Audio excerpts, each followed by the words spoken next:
Yeah.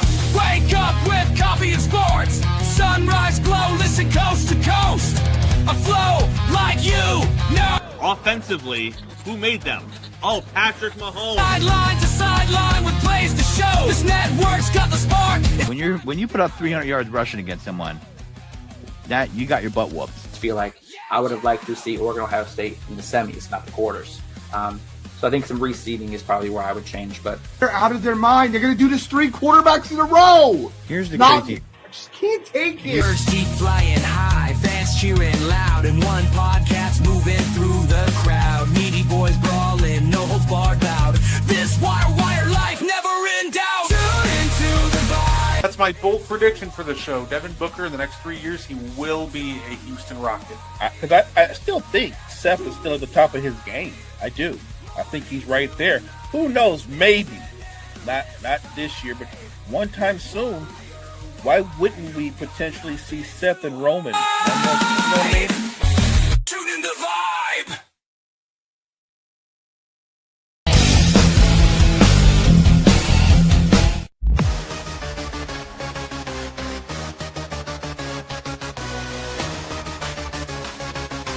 Morning reps, blood centers. Got me on the mic now, let's spill the tea. Talking courtside dreams from history. Legends on the blacktop now and then. From Wilt to Steph, we hit it again. Better chimes in, let's go deep. Young blood's rising, can't skip a beat. Puppy prospects with fire in their eyes. Draft night suckers and hoop dream highs. Wire to wire, bring the heat. Podcast magic can't be beat.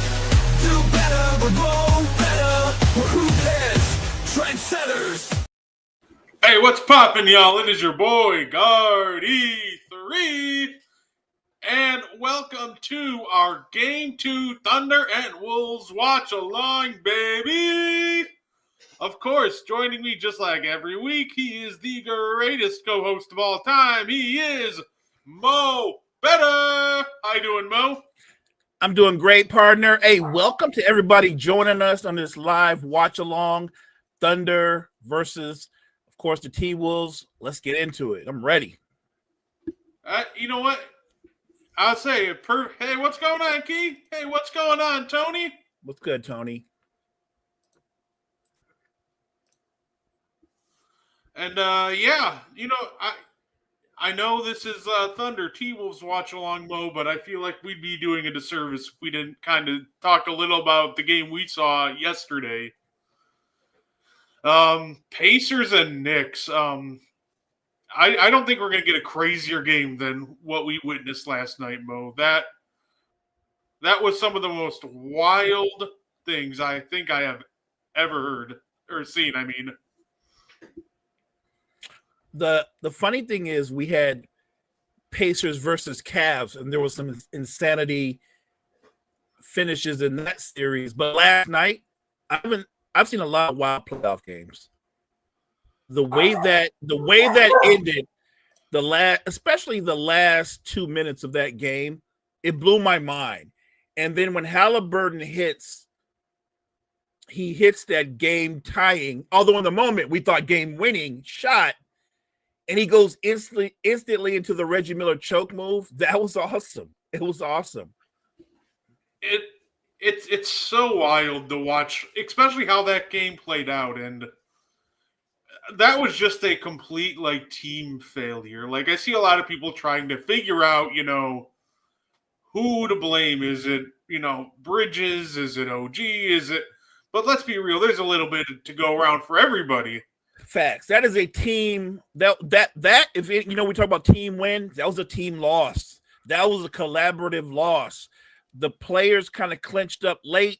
The best closer in the NBA he looked like anything but that late in the game. Tom Thibodeau failed to make major adjustments down the stretch. And I thought you brought up something that is actually factual as well. You want to go with a 7-man roster or 7-man rotation against a team that goes 9 deep and plays the way Indiana plays. You're playing a form of Russian roulette. Yeah, and Oh, good hit by Jaden McDaniels for 3. Yeah, and that's kind of the thing, because if you want to beat the Pacers with a 7-man rotation, you have to blow them out. You cannot let them stay in the game, because at some point you're going to be gassed, and the Pacers are just so deep that they can just keep sending guys after sending guys. So you're going to lose that long-term battle if you're not blowing them out. But at this point, like, how big of a lead do you have to be up by for it to be considered a blowout? Because it just seems like the Pacers just come back regardless. Apparently, you're going to need about a 25-point lead if Nesmith is going to shoot like Steph Curry in his prime.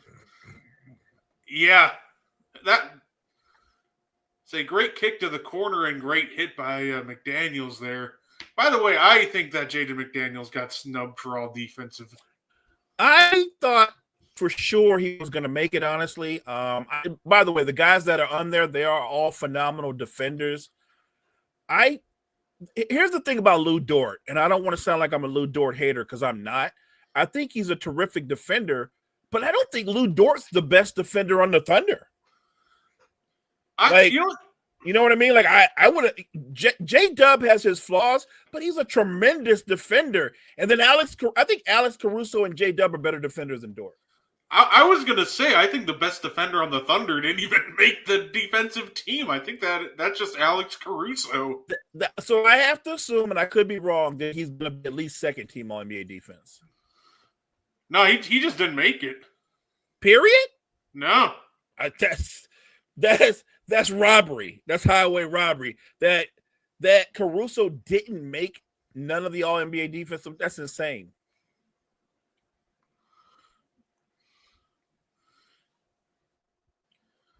All right. If you don't mind me asking, who's on the second team? Because I did not see the second team list. Let me pull that up for...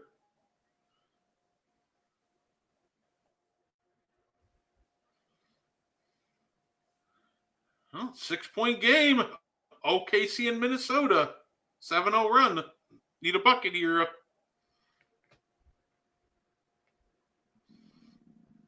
Oof. So your second team was Toonami Camera of the Portland Trail Blazers, Rudy Gobert, Jaren Jackson Jr., J-Dub, and Ivica Zubac.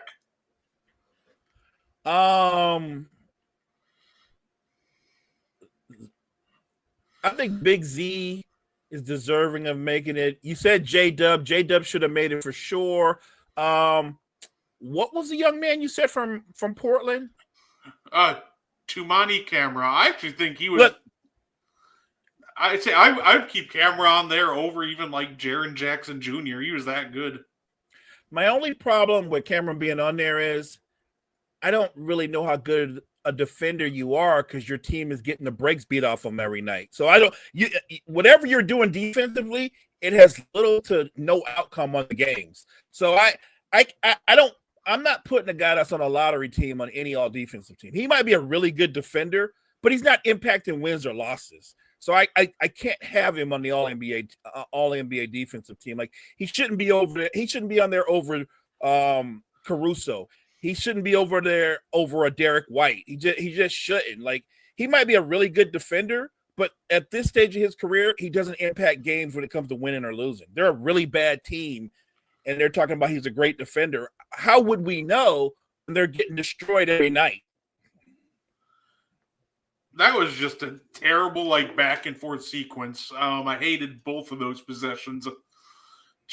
I think Chet should have just popped that open three that he had instead of trying to go right at Gobert, which didn't, predictably work. But then you have a chance to get going downhill, and Ant just takes like a 26-foot pull up. Like, what? He settles.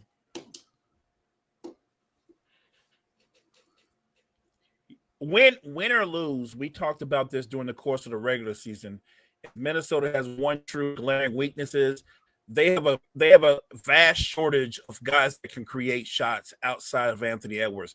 At this stage of his career, Mike Conley's not a shot creator. DiVincenzo's not a shot. They don't have Julius Randle can create shots to a degree, but what they desperately need is more shot creation on that roster. Oh, absolutely. Give me.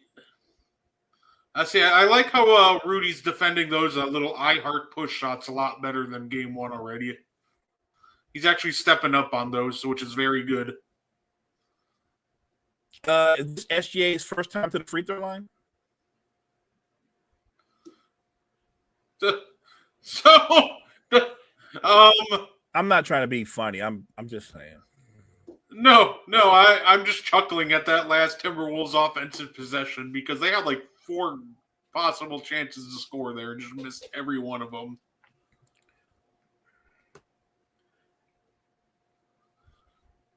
Again, OKC more than any team, you have to take advantage of every mismatch, every 50-50 ball, and you can't turn the ball over. If Minnesota's going to average 14 or 15 turnovers a game, they're going to get swept. Say, and they need some of these bench pieces that were so good for them, like all year, like Dante, to pick it up as he knocks one down. Right, and don't forget, Naz Reid. I think he was in the talk for 6th man of the year, and Naz Reid has not shown he didn't really play well in the last series, so he needs to step his game up. No, and I actually think he's the biggest guy that needs to step his game up. He was great for this team, all year, but like this is where you make the money. You want to earn that, massive contract. This is where you make it. And Naz Reid has, let them down in game 1. Let's see how he bounces back here in game 2. Yeah, facts. And look, Naz Reid is a terrific player, but you laid it out. When you're one of those star rotation players and you're becoming a free agent and you want that big deal, you make your name in the regular season. You make your money and your fame in the postseason. He should take a page from Neesmith and Nembhard. Those guys have earned themselves some money. I completely forgot that the Pacers acquired Neesmith off a trade. Yeah, wasn't he on the Celtics as a rookie? Yeah, they got him in the Brogdon trade. What a steal for the Pacers that turned out to be. Facts.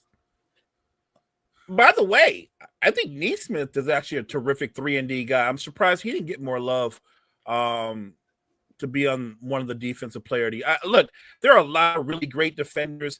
The young man you mentioned from Portland, I'm not saying he's not deserving of recognition. I just don't think he should be on one of the All-NBA defensive teams. Not when we have great defenders that are actually playing in the postseason. Like, I can't have you on one of those teams and your team is selected in the lottery. No, what's funny with Neesmith though? I don't think that man is terrific, but he'll never win a regular season award. He's like the perfect embodiment of a 16-game player. It is the funniest thing ever. Granted, his percent, he shot a great percentage in the regular season this year, but that's just a guy that, I feel like he'll never get that regular season recognition. But every year in the playoffs, it's going to be, where did Neesmith come from? Because this happened last year where he just popped off and then he had a really quiet regular season and now he's popping off again. No, go ahead. No, I say he might go down as arguably the greatest non-star postseason riser just in NBA history. And he's going to get competition from his teammate because Nembhard is good through the regular season, but he doesn't shoot the 3-ball consistently during the regular season. But in the postseason, Nembhard shoots the cover off the ball. They both elevate their games when it matters most. And I'm with you. If they never get any kind of regular season accolades, if they build their name on what they do in the postseason, that has a lot more value. Absolutely. It's how guys for example, Robert Horry built his value. Give me your favorite regular season Robert Horry moment. We really don't have that, but he has plenty of postseason moments. I think he tried to choke Danny Ainge with a towel when he was in Phoenix. I'm not saying it's my favorite moment, but it's a standout moment.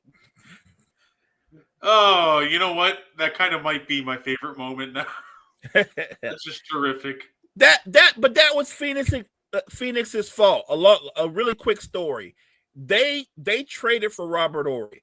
They traded for Robert Ory because their staff was convinced that Robert Ory had a similar skill set to Scottie Pippen. And when Robert Ory got to Phoenix, they tried to make him a primary ball handler, and they quickly found out, like, yeah, he doesn't really handle the ball like that. Like he's nothing like Scottie Pippen. They have nothing in common. And they learned the hard way because what happened was Danny Ainge, he benched Robert Ory. He benched him and openly told him he was trying to trade him. And then Robert Ory snapped.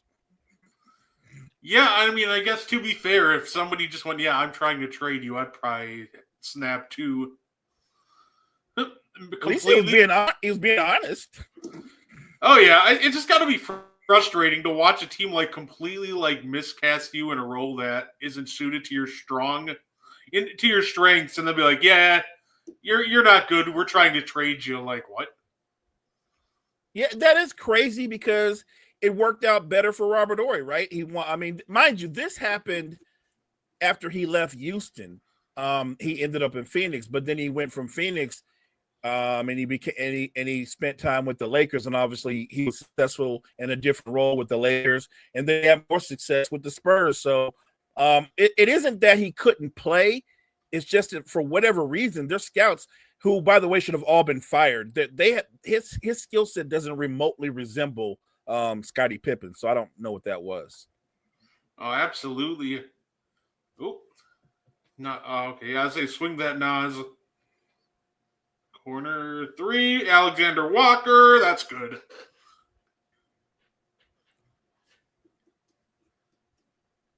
Say, Minnesota's bench already looking a lot better than last game. Yeah, well, the bar was really low. Yeah. The bar was really low. I hate the small lineup against the Thunder. It just doesn't work.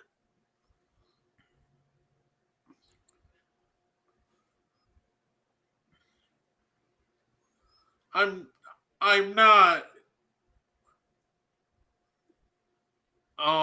that won't work because Chet is not a traditional 5, and he doesn't move like a 5.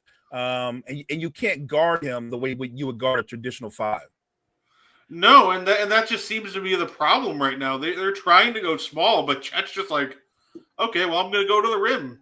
There's nobody on the court right now that can bother me taking it up strong. And it's just leading to him shooting free throw after free throw. And that's another part of his game that's underrated. Chet can put the ball on the floor and attack you. It's just wild to me how the Thunder have like 27 guys on their bench that would be like starters on half the teams in the league. I completely agree. I think Casey Wallace or Wiggins could both be starters. Yeah, say Wallace, Wiggins. If the young kid that they drafted who just was out with injury for most of the year, Nikola Topic develops, I think he has starter potential. Caruso, we know, can be a starter. Proven it, yes. Like, obviously, iHeart, like, it's just they just have such a great eye for talent, and it's just completely showing in games like Game 1 where the bench is just absolutely wrecking the Wolves. Sam Presti has an amazing eye for talent. And the crazy part is this Thunder team could be in the finals, could win it all, and they still got 1 trillion picks.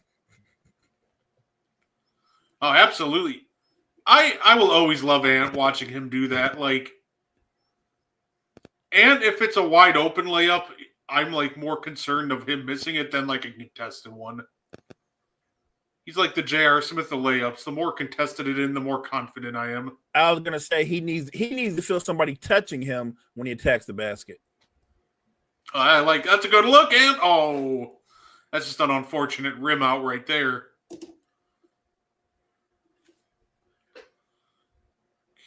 I like it that they're trying to keep him off the ball more, but I don't want Naz Reid dribbling the ball a lot. No, absolutely. This is not the defense to be trying to have Naz put the ball on the floor. Say good start for the He good just start got for the quarter. he got away with a brutal elbow. Wow. I still don't know why they took this long to announce the MVP. Like, we knew who won it for like weeks now, but they decided to wait until like it's like they wanted to be nice and wait for the series to be over. Yeah, Like, nah, you know what I would have done? I would have announced it Game 7. By the way, SGA MVP. Let's motivate Jokic. Because didn't that I think that happened what was it in the 90s? I think it was when Elijah won and David Robinson. Yeah, it's like Hakeem and David Robinson's MVP where they announced it for David. Yeah. And then Hakeem just absolutely just cooks him. Yeah. And didn't he say something after one of the games like, I'm going to be over later to collect my award? He said something like he's going to let David hold it until after the season or something like that. I was like, that was wild. Yeah, look, and David's a great player, but man, they did not do him any favors by doing a big ceremony like right before they played the Rockets. Like, that was crazy. No, I would have honestly. I love that. Honestly, anytime two MVP candidates would, like, I would do the same thing because, like, I feel like you get the best out of, like, both players, right? Like now, like SGA would feel like I have to defend this, and Jokic would be like, "Hey, wait a minute, hold on, I'm going to show you why I should have been the MVP." But in all reality, I don't think there's anything more Jokic could have done in that Game 7. It was a tough loss. I thought they did the best they could. And let's not forget, his second most reliable player, Aaron Gordon, was gimpy. He wasn't even 100%.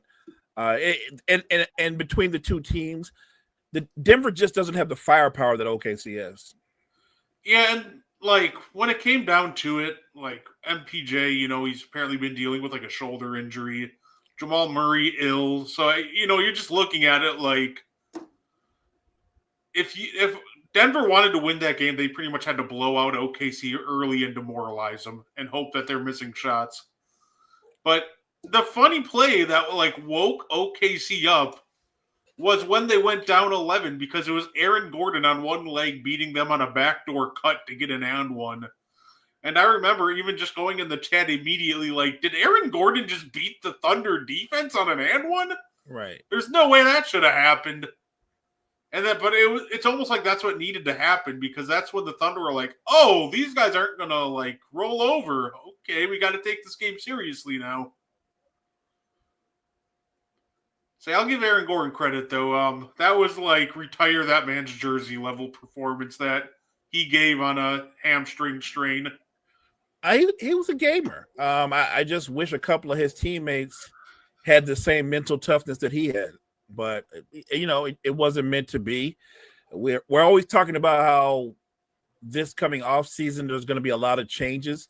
I have to believe that the new GM for the Nuggets, his mandate is to go out and add some bench depth. Yeah, I think MPJ's probably on the move, or they're going to shop him out for sure. Jamal Murray's tougher because you need somebody that can kind of create their own shot as the Wolves defense forces a turnover. Nas 3 off. But Jamal Murray just feels such a need for them. I'm not sure if they look to ship him out because they do need somebody that can create their own look. I agree with that, but I would not rule out moving Jamal Murray. Matter of fact, I would look at a team like the Nets, and they have a lot of the pieces that the Nuggets need. And look, there's nobody on there that's like Jamal Murray, but I will say this. What is his name? Cam? Is it Cam? Oh, Cam Thomas. Cam Thomas is instant offense. I'm not saying he's a star, but could he give you 18 to 20 a night? Yeah, he can get his own shot. He's explosive. I'm just saying that the Nets are one of those teams. They have a lot of really good players. They just don't have that guy. But look, if you give them Jamal Murray and you can get Cam Thomas and maybe a Nicholas Claxton or somebody like that, because they don't have a good backup center. Nicholas Claxton is tremendous, especially at getting up and down the floor. That would be the centerpiece of the trade right there, Nick Claxton. It almost feels like kind of part of the problem a lot of the times with Denver too in the postseason that seems to happen. Is just like Jokic getting fatigued because he does have to play like 45 minutes a night because when your only backup center option is, hey, we should throw DeAndre Jordan out there. Right. He's like, right. yeah, Jokic. Jokic playing with absolutely no energy is just a better option than that. And let's be real. DeAndre Jordan is in the he's in that stage of his career where he's more of a locker room mentor than he is an impactful player on the court. Yeah, I think DeAndre Jordan should, he's one of those guys that I think he just seems to be such a good presence in the locker room that he should absolutely have a contract in the league somewhere. He just shouldn't be relied on to play like real playoff minutes or just real NBA minutes at this point. Right. He's to Denver what Udonis Haslem was to the Heat late in his career. Absolutely. Uh-oh. Here we go. Momentum shifting back to the Wolves. Dante, that's good. Here we go. How do the Thunder think you got to get Shea back in here? Yeah, they got to get Shea back in there to calm him down. And J-Dub's gonna be aggressive but smart with the ball. Okay. Oh, J-Dub post fade. There it is. Knocked a couple of those down now this quarter. Are we gonna? Don't do this. Don't. See what he's doing? He does too much, and he doesn't even have a handle like that. Don't do that. Okay. Well, Dante misses the three. I thought they were really going to try to run a Naz Reid post up on with Chet being the defender. I'm like, please don't. Good hit, Chet. And Naz, the funny thing is, Naz Reid don't even have a post game. He don't have a post game. He has like a post game if there's a smaller defender on him. But well, yeah, sure, he can take advantage over smaller guys, but that's like Porzingis. Porzingis doesn't have a post game. He can just shoot over top of smaller guys, but he didn't have a post game. Say, good hit by Walker.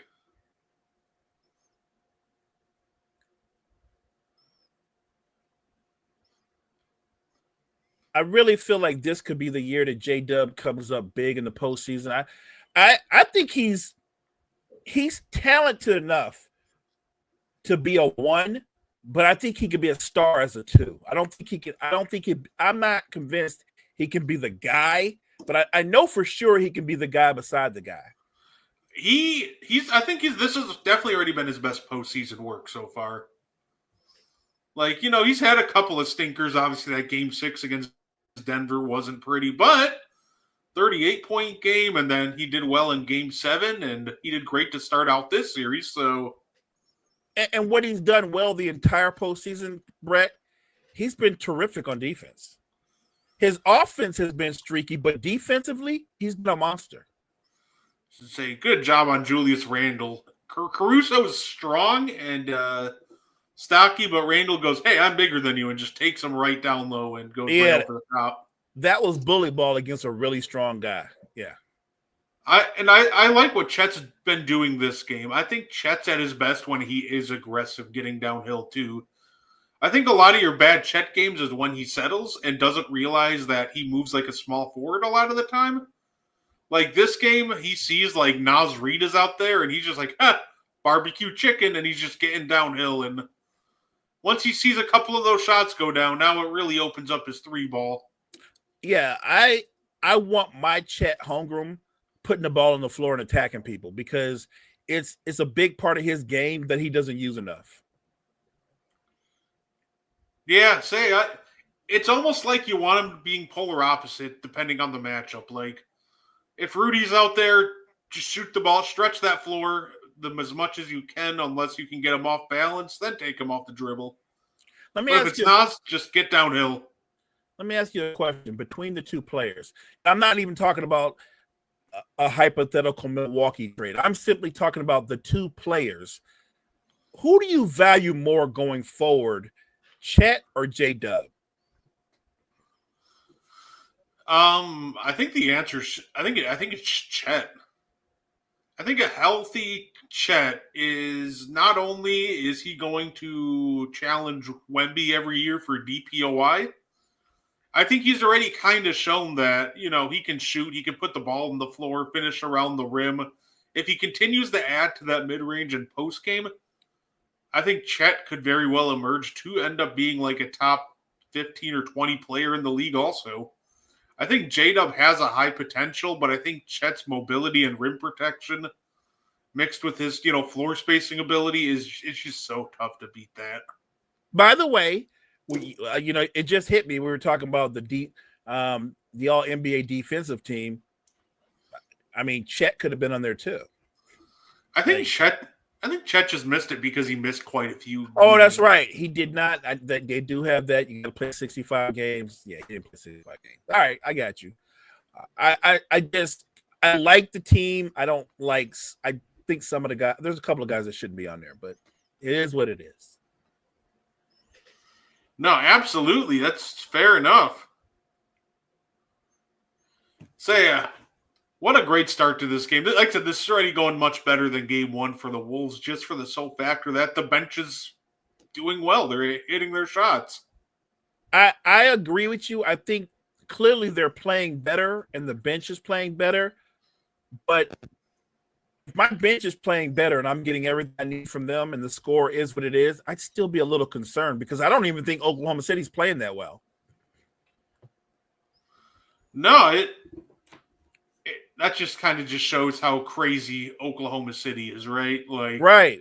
That's what I mean. I'm praising the T-Wolves bench for coming to life and being big time contributors so far in this game, and at the same time, I don't even think the Thunder's bench have really stepped it up, or the starters. I think they're kind of coasting, but you know how Oklahoma City plays. They play great, but they also hit you with these 15-3 or 13-5 runs, and you look up and go, "We were just tied, and now we're down 15." Oh, absolutely. Oh, J-Dub with the 3. That's off. But a good board by Wallace. Oh, Case and Wallace with the blow by. Oh, that was a good call by Wallace. Mike Conley, he's a game defender. He tries, but a little too old to keep up with somebody like Wallace. Too much of a speed advantage there. Yeah, Mike Conley is not as quick as he once was, obviously, because he used to be a perennial All-NBA defender. Absolutely. See, Dante with the lazy entry pass leading to a Shea steal. Yeah. Got to take care of the basketball.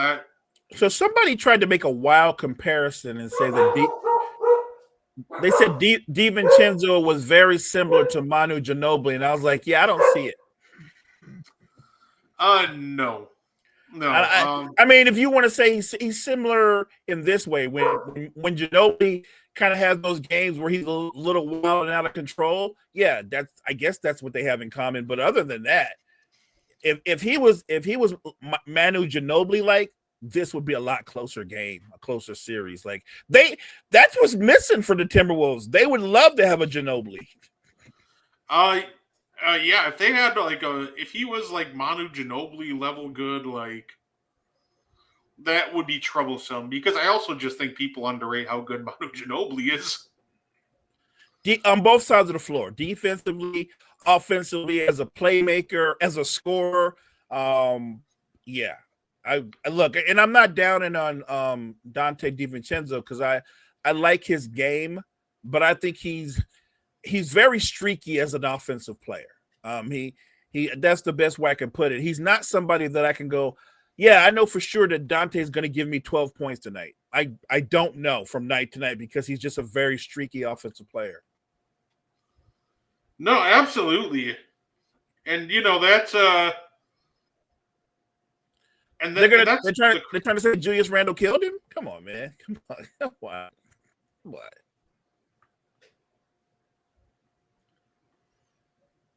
I thought that was come on. And I think a big thing with when it comes to someone like Manu is just the way that he could ramp up his scoring volume when needed. Like Dante cannot replicate that. When Timmy had left the floor, Manu could still carry the offense perfectly fine. I agree. He's the closest thing you've seen to a superstar caliber player that wasn't a starter. The great thing about Ginobili was he gave them whatever they needed from series to series. Yeah, and it's one of those things too. One of those things. He gave so much effort on both ends of the floor as Mike Conley misses a three. Yeah, he gave so much effort on both ends of the floor. That was almost one of the reasons that he couldn't play. He didn't play heavy minutes. Right. Was just he would come in for shorter bursts than your average superstar level player. But he would come in and they would blow out the other team's bench unit, and then he would just go right back to the bench. But in the closing lineup, you knew who was going to be there. Oh, yeah, no question. All right, here we go. Couple turnovers, couple missed shots, and OKC back up for. So this is the part where they gotta. If you're the Timberwolves, you have to find a way to stay connected because it's a close game now. But you know what OKC does? They push to try to go up by double digits before the half. The Timberwolves have to find a way to generate offense. Yeah, no, this feels like it could be a start of one of those patent OKC avalanches. Yeah. And the Timberwolves absolutely have to make sure that's not what happens.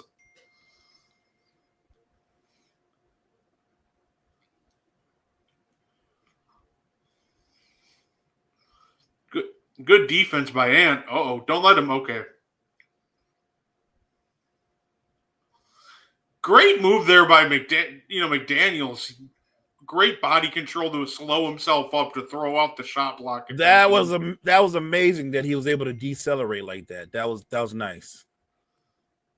Say Caruso with maybe the nice little floater there.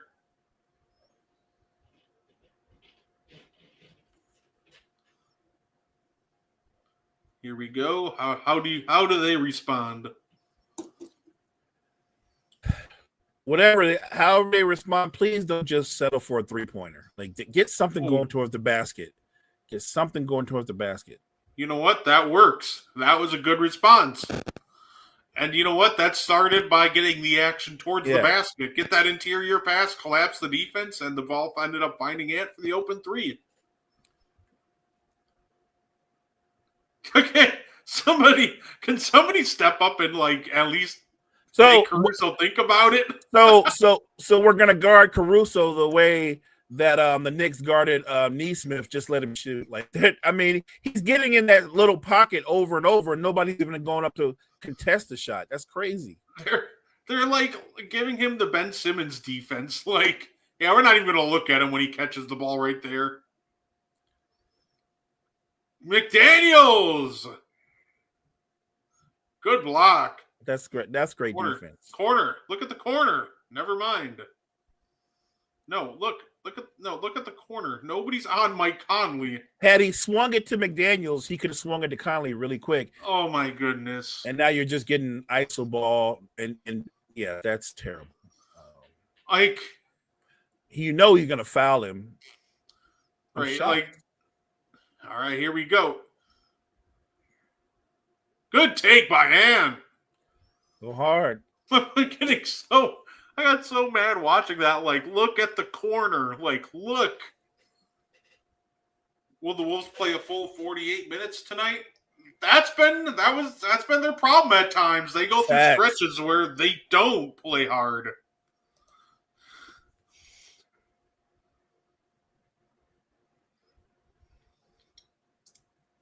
Yeah, listen, they're clearly, loading up on, drives under the paint. So that corner pocket's going to be wide open. It's been open a couple times. It was open a lot in game one. They generated, I'm talking about the Timberwolves, they generated 46 open shots. And they shot 28% from those open shots. You're not going to win a game shooting like that. Oh, absolutely. Because they're even seemingly putting a couple guys on Rudy, like on that last possession. Things were opened up too because there were two guys on Rudy on the low block, and it just left Mike Conley like wide open. Which, to be fair, I think that's actually a fair thing to do. Rudy might not have the greatest hands, not the biggest offensive threat at times, but he's absolutely a threat on the boards where a lot of guys cannot check him one-on-one. So sometimes you do. It's probably smart if you can pull it off to just put an extra body on him for rebounding purposes. Oh, for sure. Look, I guarantee you one of those guys is blocking out. The other guy is almost face guarding Rudy Gobert. Right. We saw what happened, especially like in the Lakers series in that elimination game. What happens when you try to, box Rudy out and grab a rebound with only one? He just eats that up alive most of the time. What kind of voodoo magic are the Pacers doing, man? That's a good question. Yeah, I think the Knicks have to find a way, too, to get out of drop coverage at times. They can't just run the same drop coverage all game because the Pacers, clearly at the end of the game, they had it figured out. It's pretty much just bring Cat and, Mitchell Robinson up in the action and let the shooter just shoot a three off of like a pin down. Right. But look, when Rick Carlisle goes extra small and he makes Toppin his center, instantaneously, Thibodeau's got to match that. You got to get Mitchell Robinson off the floor because now everybody in Indiana's lineup can shoot the three, and you're putting Mitchell Robinson in a situation where you're setting him up to fail. He can't really play that far away from the basket, and you can't play drop coverage when everybody's a shooting threat.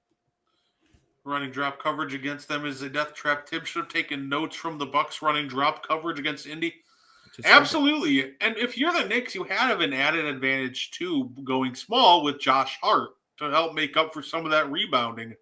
Because that's normally your big problem with going small is the rebounding takes a hit. But when you're the Knicks and you have a tenacious rebounder in the name of Josh Hart mixed in with, if you want to run OG or McHale or whatever you're trying to do at center, like that, makes up for a lot of your rebounding problems because if the tallest guy out there is like 6'8", Obi Toppin, chances are he's not going to out-rebound Josh Hart most of the time.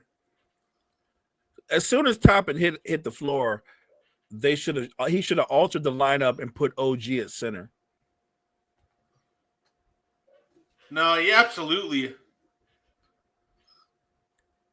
Yeah. No, what's funny? I can't even blame Rudy for not stepping up to Caruso there. That cannot be Rudy doing it. Because as soon as Rudy step up, he's just dropping that right down to Hartenstein for an easy dunk. So right. Rudy's I think I need to see Jaden slide over because Rudy's just in an impossible position right there. So at that point, yeah, I'm taking a chance on a 10-foot Alex Caruso jumper than an I Heart dunk. Oh.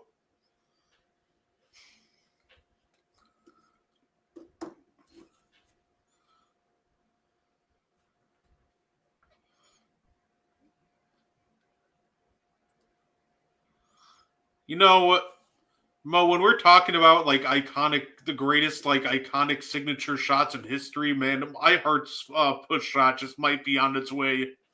Like, I swear when they don't contest it, he shoots 100% on that. It doesn't look pretty, but he's very effective. No, absolutely. He's so precise with it. It's insane what I heard. All the damage that he does in that little short mid-range area is great. Good.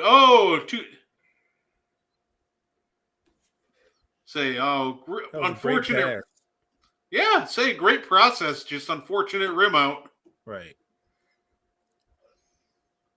Skip that to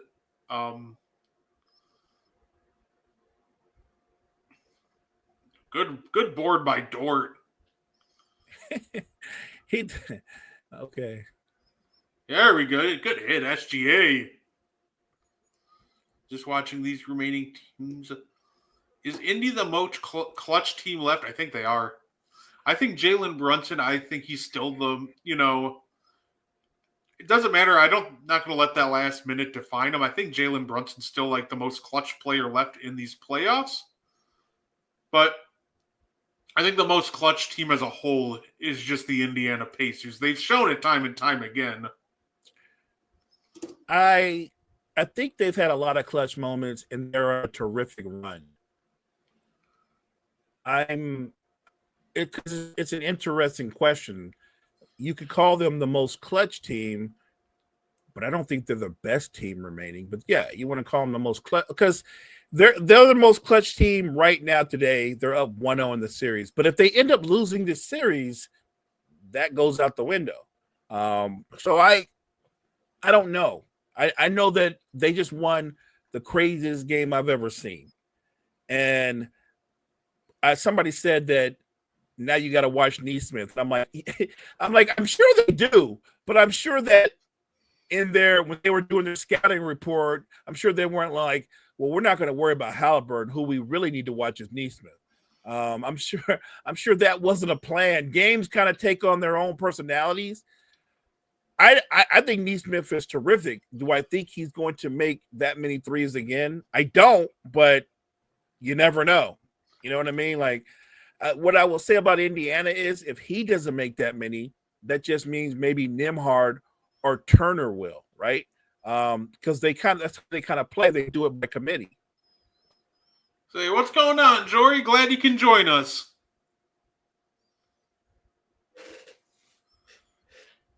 You know what's funny, Mo? Like, it's so weird with SGA and his whole, like, free throw merchant, like, sort of talk. Because he, like, shoots less free throws than a lot of our previous MVPs have. But just the way, I think it's just the way he goes about them that just throws everybody off. Because, like, it's funny because he only averaged, like, 8 free throws a game this year, which is less than, some other guys. But Thunder fans are trying to point it out. Like, see, he shoots less than other, like, 30-a-game scorers and past MVPs. But do you think it's just the process and the way he goes about it? That's what people hate and just throw off? I think it's the process. But look, the funny thing is, I talked about this on the morning show. He took 10 free throw shots per game last year when he was an MVP candidate. And I don't remember anybody talking about he was a foul merchant. So this year he's actually taking less. And I don't have a problem with him the same way I don't have a problem with Trae Young, Luka, James Harden, for that matter, Brunson. It's not like they're cheating or doing something illegal. These guys are clever scorers who can manipulate contact in a way that a lot of guys can't. My only problem with SGA is he works a little harder at it than everybody else because he spends a lot of time on the floor, man. Like, and no one's pushing him to the floor. He just spends a lot of time on the floor. And what I don't like about this era of basketball is you're supposed to have a finite set of rules the way the game is supposed to be played. And I feel like the referees are still picking and choosing what they call because you're not supposed to be able to extend your arm or your forearm, but they let guys get away with that a lot on a regular basis. I mean, on a regular basis. Like if they called every time an offensive player shivered your skin, games will last 4.5 hours. And I say that to say that SGA gets away with using that left arm like a stiff arm routinely. Like, he's not physically stronger than Anthony Edwards. But when you hit Anthony Edwards with that shiver because of the momentum, it gives you an advantage. And in this era, the way everything favors offense, if you're the defensive player and you react to the shiver, as soon as you react, the foul's going to be on you, even if you didn't initiate the contact. Yeah, no, absolutely. Yeah, the way he does it is the refs are just so quick to call it too, and that is the frustrating part too. Like all of this can be dissuaded, this whole free throw thing, if the refs would just just call it the same way. Right. Call it the same way. got distracted by that Anthony Edwards finish. But yeah, if they would call it the same way, it would be perfectly fine. But now, like, I'm like fretting at this idea of a possible like Knicks Thunder finals because we get Brunson and SGA, two people who get the most like friendly whistle in the league, about to possibly duel. So those finals games are going to go like what, 4.5 hours? Because remember, what those two guys do, yes, they get to the free throw line a lot, but they get you in the penalty so their teammates can benefit from it too. Yeah, it's just going to be straight up. Like, I'm going to tune into the game an hour later. Like, all right, it's still 6 minutes left in the first. Excellent. And so like I said, when people go like, oh, you're hating, I'm not hating. I'm just pointing out, I want the referees to call the game the same way. Every game, call it the same way. I don't actually believe in, well, we call the game the way we do in the regular season, and then we call the game we do. I don't believe in that either. Just call the game. However you agreed on how the game's supposed to be called, call the game that way. I'm cool with them allowing a little bit more physicality, but for whatever reason, that still seems to work against the defense more than the offense. Oof. Hopefully the Wolves better going to stop here. I don't want to go into the breakdown like 8 or 9 against the Thunder. They hit you. They hit you with these little small runs, and before you know it, a close game is a 9 or 12-point game. They're the best at it. Look at Stephen A. getting his makeup done in the background. Hey, Mike Malone's got a job. That's good. Will I get to see Big Perk talk about I don't want to hear him talk no more about how he locked people down. I can't take another story about how he locked people down. I'm guessing you saw his comments about the 2012 playoff run. I saw that. You know what he doesn't talk about? He doesn't talk about who he locked down in the finals that year. Do you know why? Because he was the guy they picked on in the finals. Dude, my favorite part is like, he brought up Dirk. Like, I locked up Dirk. I'm like, didn't Dirk average like 26 and 9? Like, right. Who? Right. Like, Dirk, who? Like, it wasn't Nowitzki.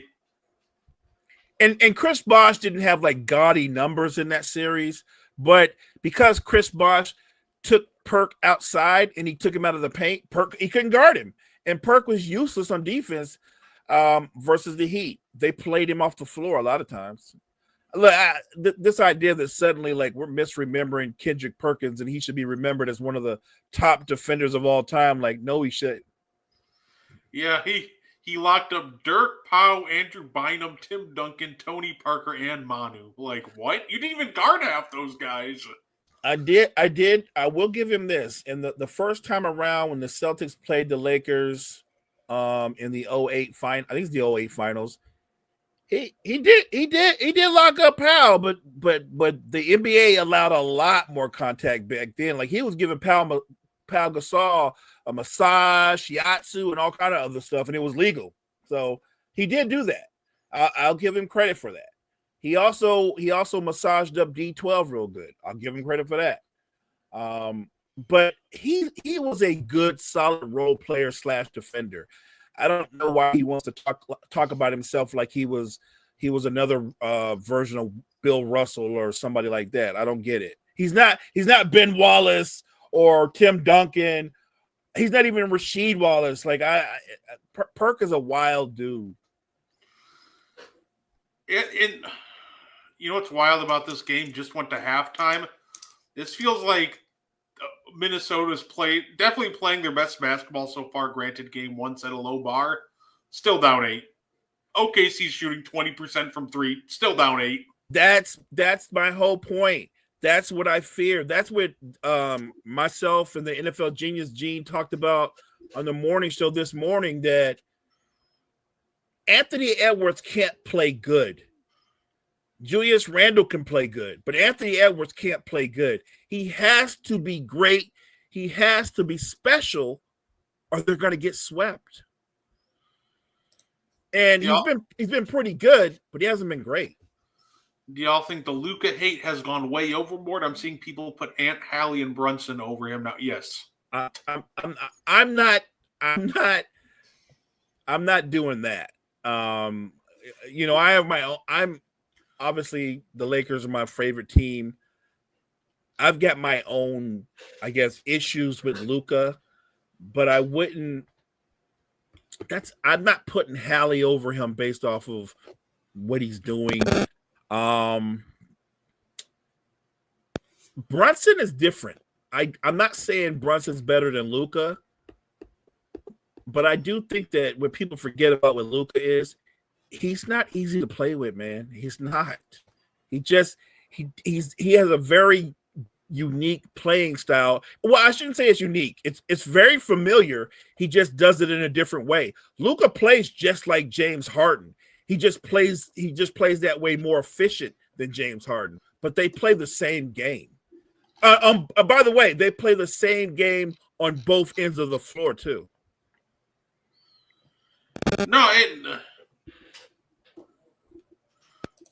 No, Bill Russell copied Perk style. Don't worry about the timeline. Okay, I can go with that. Maybe Perk has access to a DeLorean. I got you. Perk will tell you that he's the greatest center storyteller that nobody ever asked for. That's Mike facts. Malone working at Wendy's flipping burgers. That's cold, Damien. That's cold, man. Come on. That's cold. He loves the rewrite. Yeah. And that's my favorite part too. Kind of what Jory alludes to right here. Like, one, we're old enough to remember, like, Perk, we watched you play in 2012. And two, it's not like Kendrick Perkins footage is locked away in a vault like the Wilt Chamberlain 100-point game. Like, I can go watch Kendrick Perkins play basketball like right now if I really want to. I just refuse to go out of my way to watch Kendrick Perkins play basketball because I don't really want to do that. I'm going to say, why would you subject yourself to that? I'm not watching him get like the opening game post up and then brick that and then set up like 3 illegal screens along the way. Like, Perk is wild. He's a wild dude. He was a good role player. I'm going to give him credit for that. He was a good role player, but he's not a good role player in the sense that he won 5 championships. He was a good role player and he won 1 championship. Like, he's not on the same level as a Mario Elie or a Robert Horry or a Derek Fisher or someone of that nature. He's, you know what I mean? When they go all-time great role players, he's not in the conversation. No, that's fair enough. I've seen mixed. 7 of 18 from the field for Ant. He's got to be a lot better than that. My question for you, Mo, because I've seen people go back and forth on this one. Parity. Some people say it's good. We're seeing different teams with chance to win titles. Some people say it's bad. You know, we kind of miss, the dynasties, the franchise, like the dynasty runs. So I guess my question to you, Mo, is what do you think about this new age parity? Because we're about to have a new champion for the 7th year in a row. I don't mind the parity because I'm a basketball junkie and I'm still going to enjoy the basketball. What I will say is the parity is gonna last as long as it lasts. But you and I both know at some point there's going to be a franchise that jumps up and separates itself from everybody else, and they're going to win 2 of the next 3 or 3 of the next 5, and they're going to be that franchise. It's going to happen. And I love the NBA when it's like that too. When there's a team out there that nobody seems to be able to beat, and they're constantly in the finals and they're winning titles, and you're rooting against them, I think that's great for the league too.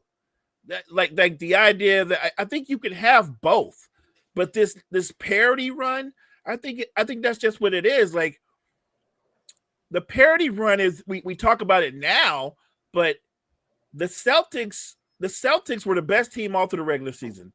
I think you and I would both agree we thought the Celtics were going to be back in the finals, right? We did. Mhm. Now it didn't play out that way, and that's okay. That's the beauty of sports. That kind of stuff happens. But do I think a good example is, do I think Boston, Brett, or let me ask you, they're going to be different, but they also have the second best GM in basketball to me in Brad Stevens, or president of operator, whatever you want to call him. He wears both hats. I don't think Boston's done. I think we can call it a break, if you will. But do I think if Jason Tatum comes back in 2026 and he's fully healthy, that they won't be ready to be a contender instantly? I do. I think Brad Stevens will make all the moves necessary to set Tatum and Brown up for success going forward. Although, being how I am, outside the box, would you put a wrinkle in what I just said and said, or let me ask you this. Is Jaylen Brown untouchable? No. I wouldn't say he's untouchable, but like I wouldn't make him available for anything less than like a superstar level player or a star that. But I guess that's my question. I love Jaylen Brown, but I don't think he's a superstar. So if my asking price is, well, I want a superstar in return, you're not going to get him. Like Jaylen Brown himself isn't a superstar. Like if I'm going to give you a superstar, it must be like one of those broken superstars, if you want to call him that, because I don't think Zion's a superstar, but I can't give you a superstar for Jaylen Brown when we both know he's not a superstar. I think that Jaylen Brown could be the best player on a team that could make the playoffs. I don't think he could be the best player on a team that's going to be a dominant force and be a perennial contender. But a team like New Jersey that's looking for some credibility, especially when you see what the Knicks are doing, would they value Jaylen Brown being their best player if they had to give up, let's say, Cameron Johnson and Nick Claxton for Jaylen Brown? Would they consider that? I know I would consider it. I'd say I think it would cost a pretty penny to pry Jaylen Brown away from that team, but yeah, I'm not saying it's going to happen. Yeah, But that's all I'm saying. I'm saying this. Remember, I'm not saying Brad Stevens would trade Jaylen Brown, but I am saying, remember, Brett, they're getting ready to be officially under new ownership. So if new ownership comes in there and goes, so Tatum's not coming back until 2026. And we can all agree we're not a title contender, right? Correct. And Brown makes $300 million. And we can also agree that as good as he is, not a superstar, correct? Yes. And we need to cut salary. We do. So why can't we make moves ahead of time to set Tatum up for success in the future? Cam Thomas or Cam Johnson, he's not Jaylen Brown. But as a 3-and-D forward, you're talking about a guy that gives you 16 and 7, plays elite defense, shoots the ball well. Nicholas Claxton, I think he would be a perfect, not just replacement for Al Horford, but he'd probably be a starter because of his athleticism and his youth. Remember, whatever iteration Tatum comes back to, it's not going to closely resemble what they look like today. That's all I'm saying. We have to think about Jason Tatum in terms of, what are they going to be next season? No, what are they going to be in 2026? oh yeah, no, that's fair enough. Like I said, it'll be interesting. I definitely think that it's not off the table, and I think a trade like that would be really interesting to think about. Because if you could bring in even a couple more quality depth pieces, like I wouldn't be mad at it. Like if they did somehow come out back with like Cam Johnson and Nick Claxton, like I definitely wouldn't be mad at it. So look, and this is not me saying it's going to happen. I just want to put out on the table that what Brad Stevens doesn't own the Celtics. He's an employee like everybody else. I guarantee you, Brad Stevens loves Tatum and Brown. Those are his guys. He loves them. Loves them. But if the new owner comes in and go, Brad, I hear what you're saying. These are your guys. I need you to pick and choose. You can keep one of them, but the other one's got to go. Even though Tatum is coming off an injury, my guess is it would be Jaylen Brown. I would absolutely picking between the two. Yeah, no doubt about it for me. Who are some guys Denver should target in free agency? You know what's funny? I think there's a couple guys that they could look at from this game. Denver's going to be a team that doesn't have a lot of money, so they're going to be limited in who they can target. And I think one guy who could maybe fit the bill for them, Nickeil Alexander-Walker, could give them some good wing depth and knock down a couple threes for them. Because, like, it's fun to say, like, it'd be great to say, like, yeah, they should go get, maybe they can go get one of the bigger name free agents. But unless they're going to, move one of their core guys, they don't really have the money to be doing that. Yeah, that's kind of the problem they're in now. They have so much tied up into that starting five, and they have an owner that doesn't want the GM or them to be anywhere near the second apron. They can only spend so much money, and I think they could afford a guy like Nickeil Alexander-Walker if he's interested in going. Because first of all, he got to be interested in going there. He might not be interested, but yeah, I think you have to target guys like him who can help you, who can give you depth, and he's still a young player. I think he would be a great fit for them. I was going to say Naz Reid could help them, but I think he's too pricey for them. I think another guy who could help them, a reunion with Bruce Brown. Bruce Brown's coming off some injuries and down years, so I think you could get him for cheap enough. Yeah, I agree. If I'm Denver and I've got anybody that still has a relationship with Bruce Brown, I'm reaching out to him right now. Like, we had a lot of success together.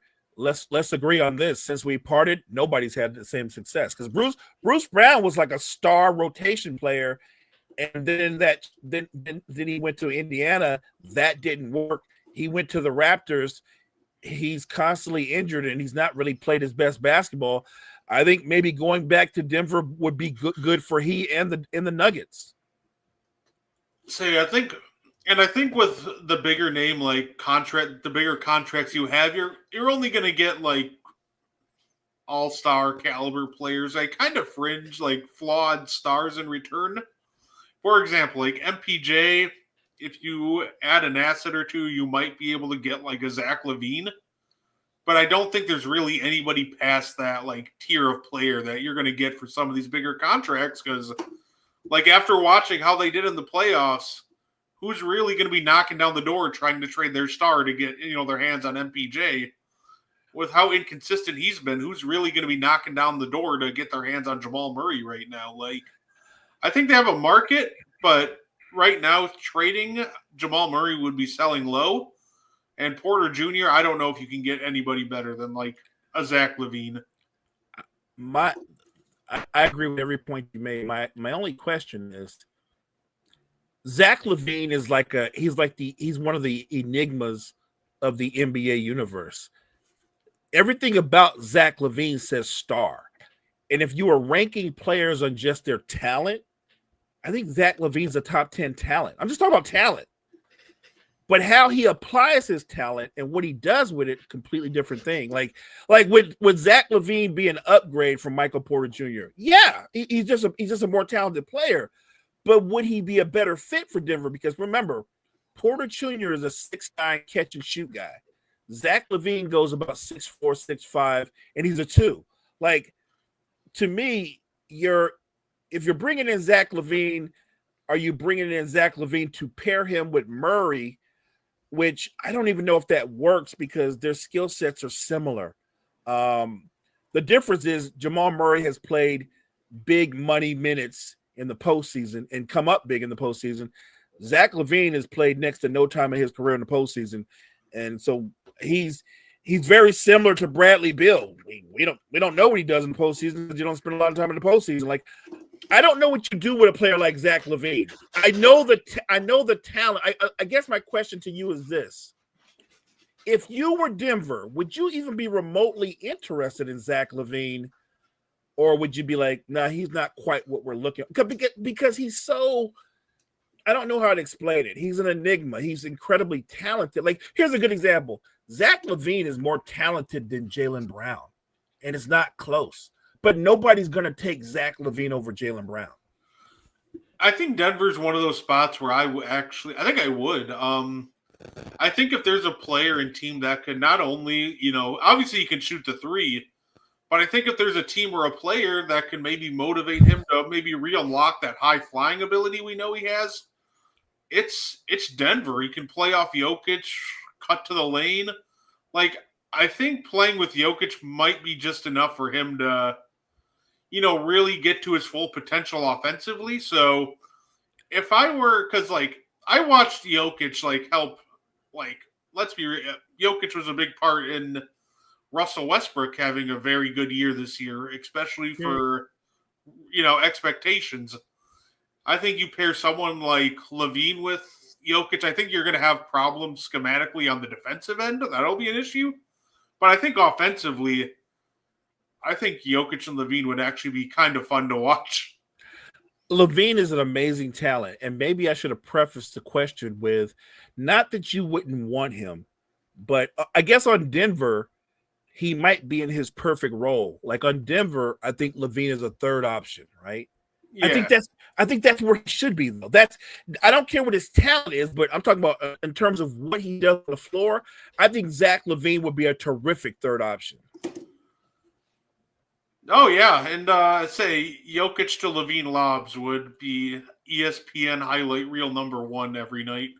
And don't forget, you get LaVine, I guess maybe in practice, him and Aaron Gordon can go at it on the dunk contest, right? You know what I mean? Yeah. That would be kind of fun, too. But no, in all honesty, Zach LaVine would be somebody that the Nuggets could use because, yes, Joker's a tremendous playmaker, but Zach LaVine actually gives you another guy that can give you 5 or 6 assists a game. He can actually be a playmaker at different times of the game. I'm not one of those people that are down on him. I just think that he's better in a certain role that he's never had the opportunity to play. Like everywhere he's been, they've either tried to make him the guy or the number 2. I think in Denver, he would finally get the perfect role to go with his skill set. It's so crazy how the Kings have had both oh my gosh, Rudy, what the flip was that? It's so crazy how the Kings had 2 top 10 point guards in the league at the same time, and they flipped them to reunite the 2023 Bulls. How does that happen? To me. How does it? And then people ask me with a straight face, why do you always say bad franchises find ways to say bad franchises? You look at what the Kings have done. You had Fox and Halliburton, and you found a way to turn them into Zach LaVine and DeMar DeRozan. That's amazing. It's funny because I still when they first made the trade, I didn't mind the move for both sides, the whole Halliburton for Sabonis thing. Right. But it's really the Fox one when they signed DeMar and they're like, yeah, you know what? We're going to trade for Zach LaVine. Didn't the Bulls just do this in the East for the last 3 years? DeMar, Zach, and a offensive-minded center? What? Right. They had Nick. Right. And that didn't work. If your 3 best players are all volume scorers and none of them play defense, what do you think's going to happen? Oh, Shea left that short. Somebody's got to help Rudy out on these boards. Because now the Thunder are just aggressively crashing.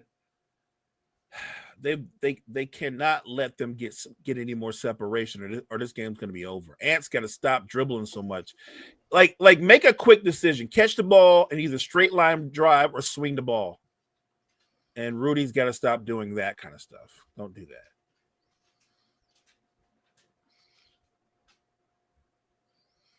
Let's see. Here we go. I think it.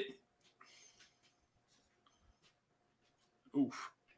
Good job, Rudy. Come on. Oh, he drew the foul. Good job, Rudy. Yeah, he got the foul call. It feels like Ant's just forcing it right now. You have to trust your team. Your teammates are hitting shots this game. The only one who's not hitting shots right now is you. I think he's just got to trust his teammates more on some of these. No, and normally I say he's got to be great. Well, you can be great in other ways. What if this were a game where Anthony Edwards ends up with 11 or 12 assists? That's not a bad thing. Right. To me, this is the games like this are what separate Anthony Edwards for me from being a true high tier like offensive engine, like a Jokic, like a Yeah. Luka, like Yeah. even.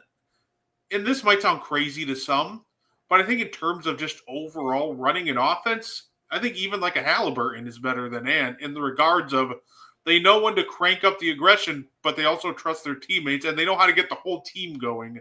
No, I think that's what Ant has to work on is just how do you get the whole team involved? I'm glad you put it that way. Yeah, there's no question Halliburton is better at running his team and keeping his teammates involved because that's really important that you keep your teammates engaged because when you do that, it makes them play harder for you. Yeah, absolutely. And I think that's what a lot of great offensive engines do. And I think that's just a lot of the times will just tunnel vision his way to in some games like this one. And it really hurts the team. I think that's why guys like Steve Nash were so overlooked because they didn't really focus on getting themselves involved. It was all about how do I get the whole team going. And when you play like that, a lot of the times your stats drop. That's like Jokic, you probably could average 30 a game if you wanted to, but instead he'll get like a cool like 25, 10, and 8. But that's why, the Nuggets always have one of the better offenses in the league every year. That's why Steve Nash's Suns always had the better offenses because they just knew that balance. And I hope, I think that's Anthony Edwards' next step is how do you find the balance of getting yourself going, but making sure your whole team's involved. I think it's no question it's his next step, but I think there's going to be pressure on the Timberwolves front office to go out and get another ball handler.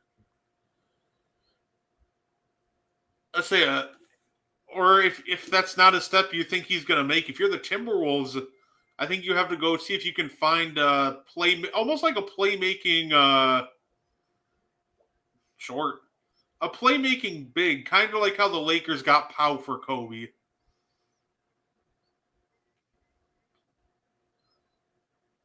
There we go. Attack Jaden. Good hit.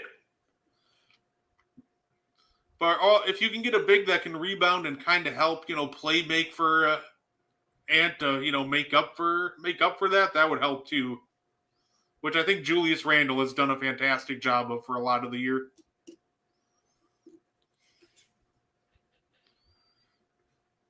No, I like that. Like I said, I think the path forward for the Timberwolves is, yes, Ant needs to get better at how he keeps his teammates involved.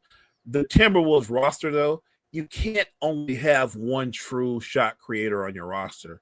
At some point, even if you're a terrific defensive team, your offense goes stale because if they run a box and one or a straight up zone, Julius Randle can create his own shot and he can play make to a degree, but I wouldn't say you want him doing that constantly, trying to be a playmaker. To me, Julius Randle, I want him to score. I want him to rebound. I want him to be competitive on defense. I don't really want him to focus on playmaking. Oh, absolutely. Oh. Good job, Julius. Once again, Julius realizes that, he's too big for Caruso. Right. Fact. Good hit, J-Dub. Also, if you're going to play a zone against this OKC team, you got to extend it to the three-point line. Agreed. You're going to leave that little mid-range open, but at this point, would you rather concede the 15-footer or would you rather concede the open three? They're starting to get that separation again. Get back on defense.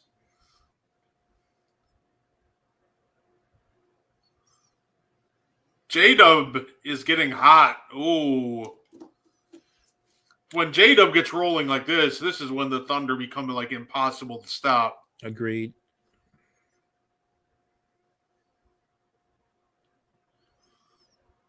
Okay. The ball went in the basket. That's all I'm going to say about that shot. Didn't expect Anthony Edwards to bust out the sweeping hook shot. That's really lazy lob right there by Caruso. Just take it up strong, Jaden. There we go. Good job.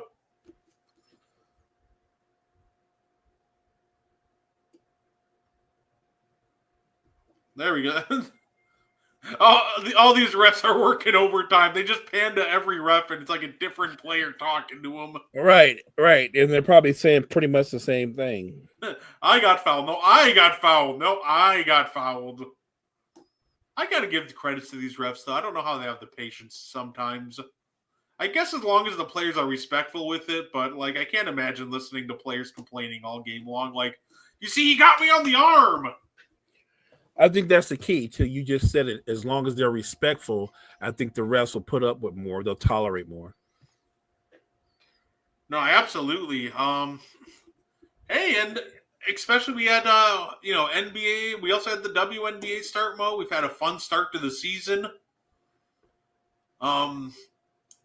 We had started out with some flair. We had a fun game between the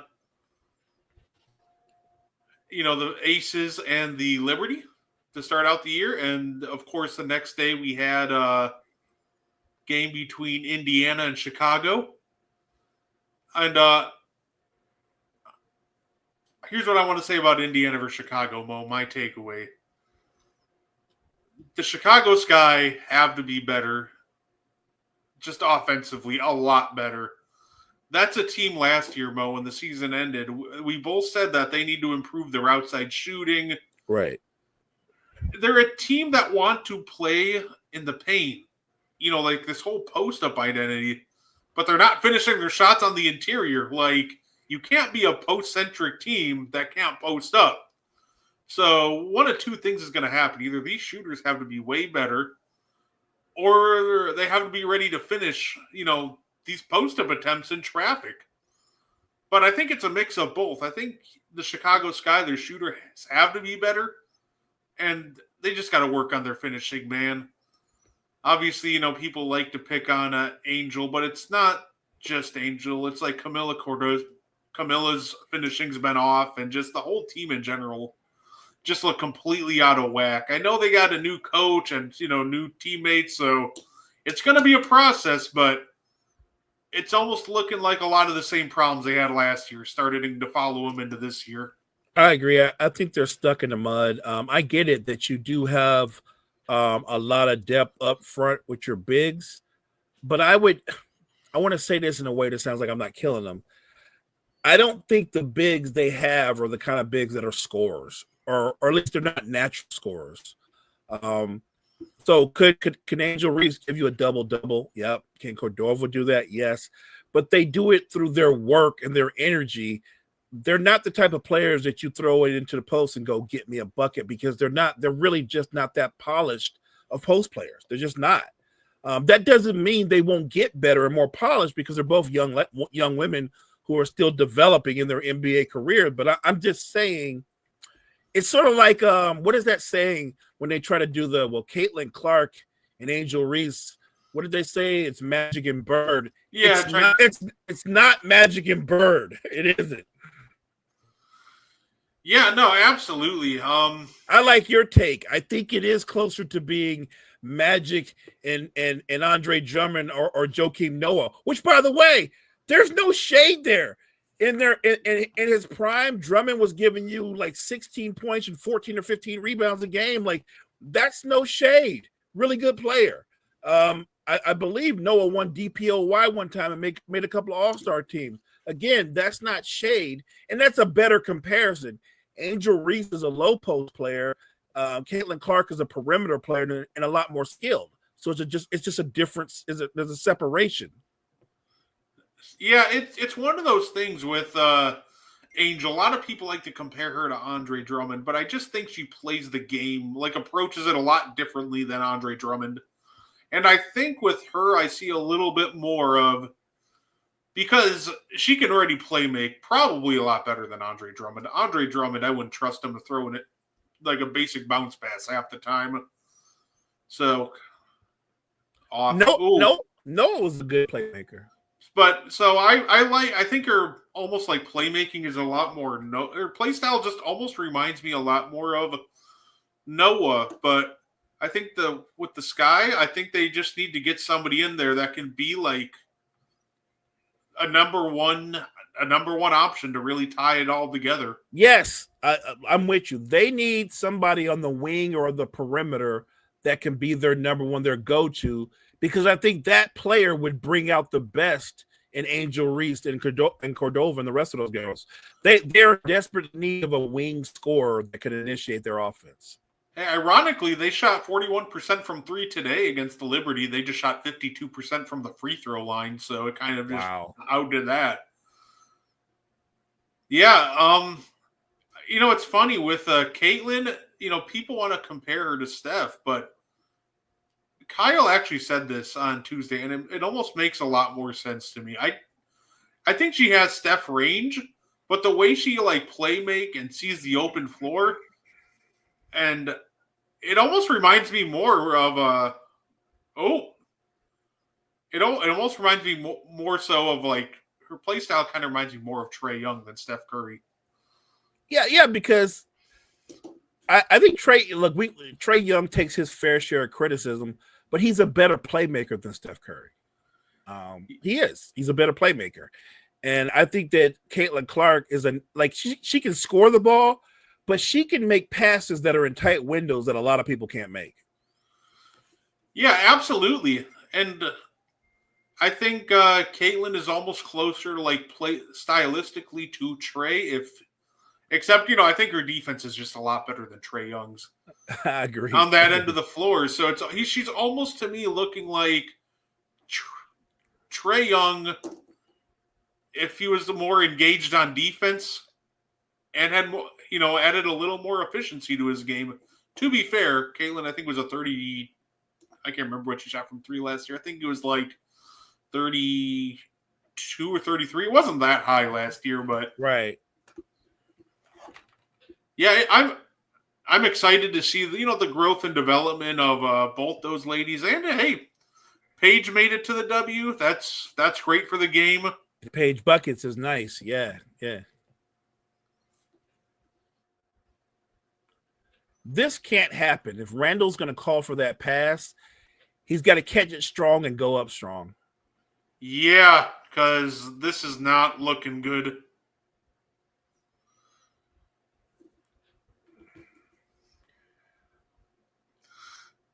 This is the scary part of the game. He makes this free throw. They're up 10. It doesn't feel like they're up 10, but they're up 10. And then they go on a run. And before you know it, you're down 20. Minnesota has to find a way to stay attached. Yeah, I hate the entry passes that they're throwing. You cannot throw that. If you're Minnesota and you want to throw it into the post, you have to make sure you're fronting. Right. The minute you turn your back to go get the ball to the Thunder defense, they're going to swarm, just like they did with Julius Randle. Andre says, I don't really know what Minnesota can do. It just starts with being smarter with the basketball and not turning it over. Yeah. Once again, unless you're posting up and you're peeking behind you, you cannot take your eyes off these help defenders. Head on a swivel. Yeah, that shot by Alexander Walker, that was a horrible shot. And that, don't penetrate just for the sake of penetrating. Know what you're doing. Be decisive in your movement. That shot was basically a turnover because Oklahoma City was off and running. You've got to be smarter than that. Hey, to me, right now is, I know a lot of people are talking about it. To me, this right now is showing you why the Caruso for Giddey trade was such a win-win. At Giddey, it was something that the Bulls needed to give them some excitement and a potential, point guard of the future. And you're seeing the Alex Caruso value right now. Giddey put up the more gaudy numbers, but when the Thunder need a big play in the playoffs, Caruso's delivering, which is something that Giddey couldn't do for him. So I love the trade for both teams, and I love what Alex Caruso's doing, and he's showing his mettle right now. I like Josh Giddey as a basketball player, but because of his talent, he's a luxury that a team like the Lakers couldn't afford. Josh Giddey's probably going to get, if I had to guess, at least $100 million contract, or maybe 150,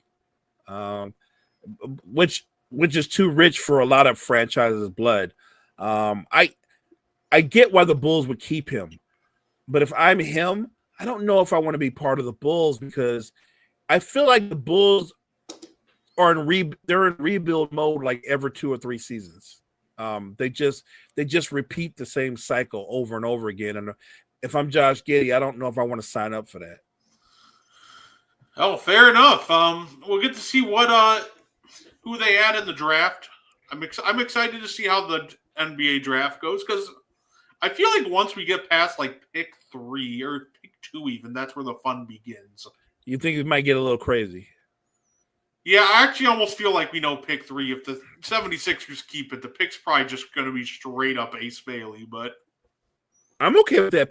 That would be a smart, solid pick by the Sixers. I think you make that pick because your future is Maxey.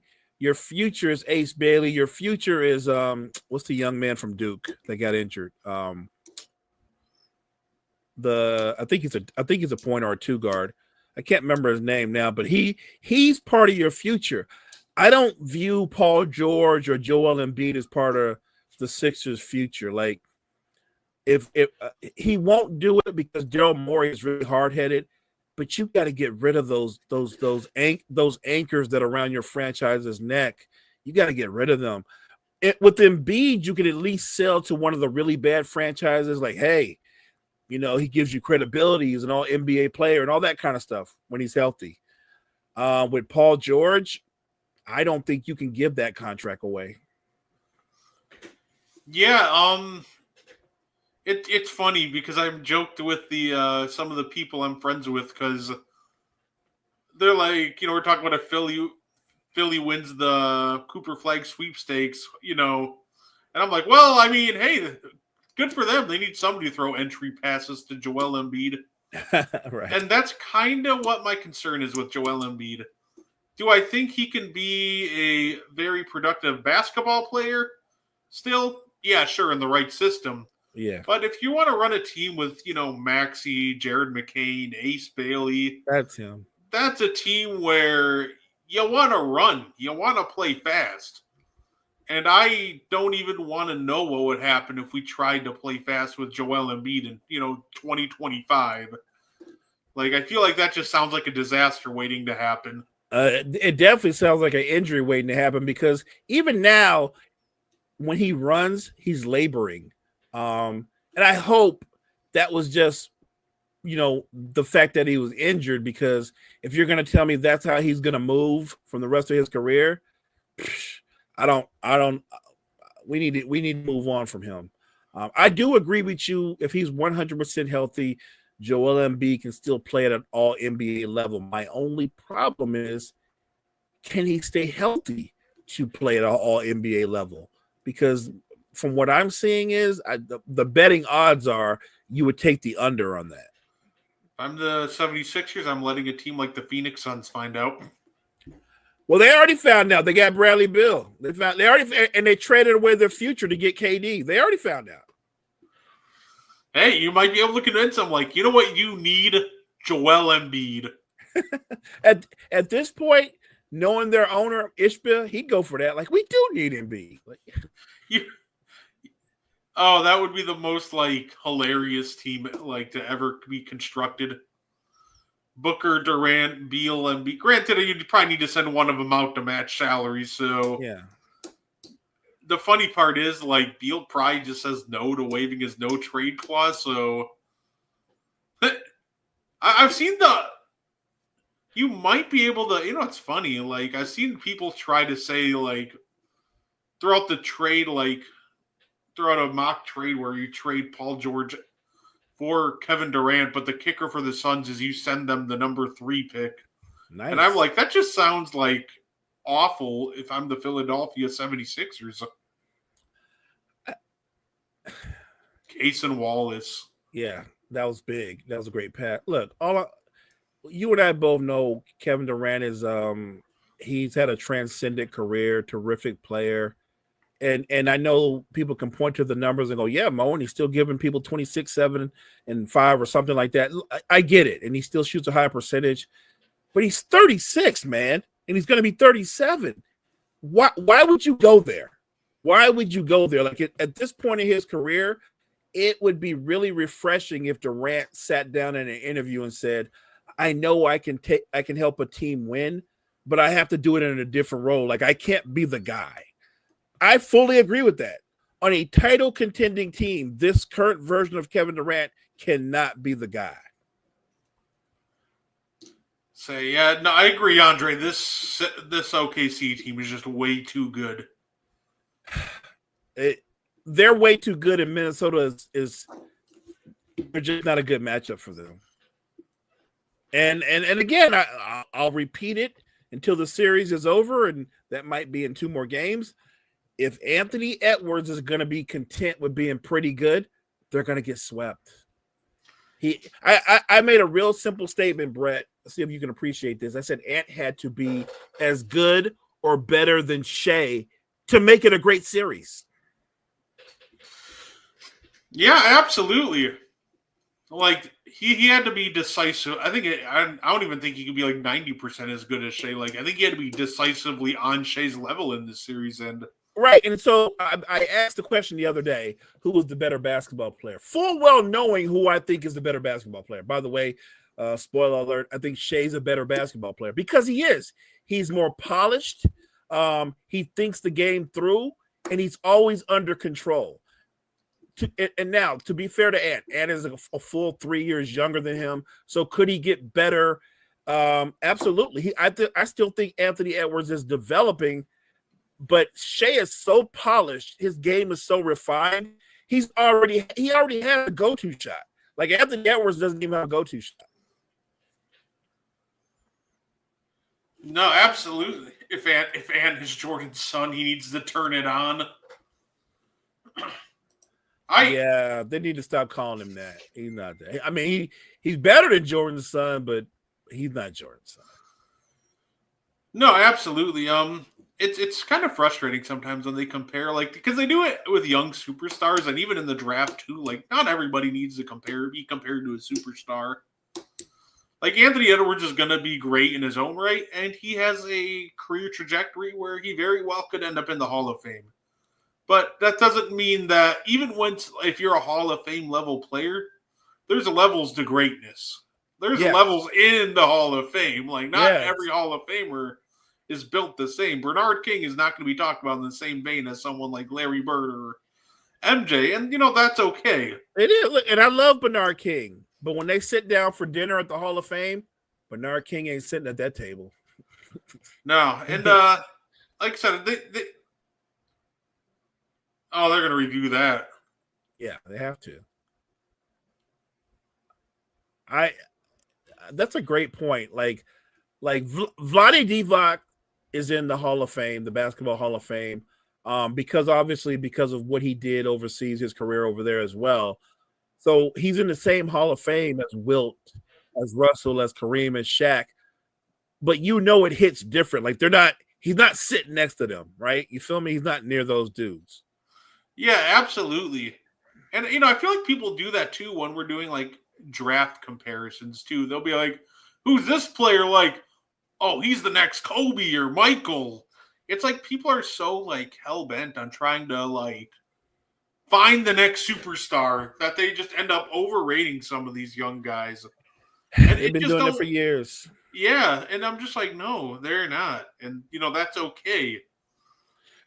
Did you and I not say, it might not even been a year ago, but it was somebody in the chat that said something, and you and I had already made up our mind, but we said we think Devin Booker was a better basketball player than Anthony Edwards, right? Oh, yeah. I've been on that train for a minute.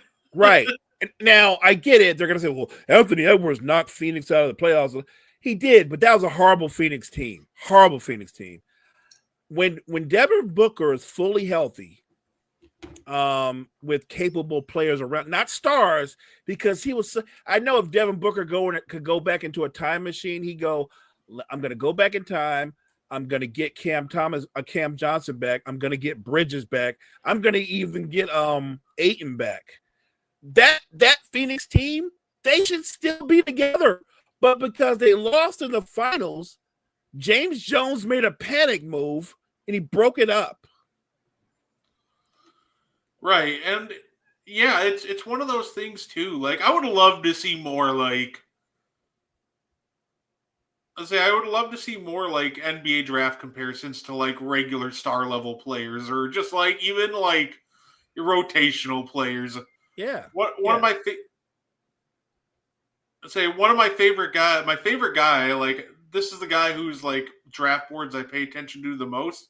It's funny because I don't even know if his draft boards are public yet, but I'm in a couple discords with him and he shares them. Shout out to the legend Reverse Enigma. But one of the reasons why I love him, because you can clearly tell he watches all these prospects, but he gives like more realistic comparisons, right? Not everybody's like, for example, I'll give you Dylan Harper, for example. It's not going like Dylan Harper is going to be the next, like, Steph Curry. No, he has a high-end comparison of Dylan Harper to Darren Williams, which I think is a very fair comparison. Wow. That's still high praise. Oh, absolutely. And that's why I kind of love his work. So I hope he does make all of his draft stuff public if he hasn't already. But yeah, no, I just love it when people are like more realistic about some of these prospects that we're gonna see coming into the league. No, I love that. I got to check him out some more. He sounds like he puts a lot of time and work in. So we look up and what is the score? Were they up 15, 16? Yeah. Jesus Christ. Yeah, this is one more mini run and it's night. Yeah, no, like I said, I'll see if his board's public anywhere and I'll send it to you because it's great because he adds to it like every day and it's 82 names deep. So he's not just looking at like the top 60 players. Like he just kind of keeps on going and going until the draft. So that's awesome, man. I wish we could get him on M1. I would love it.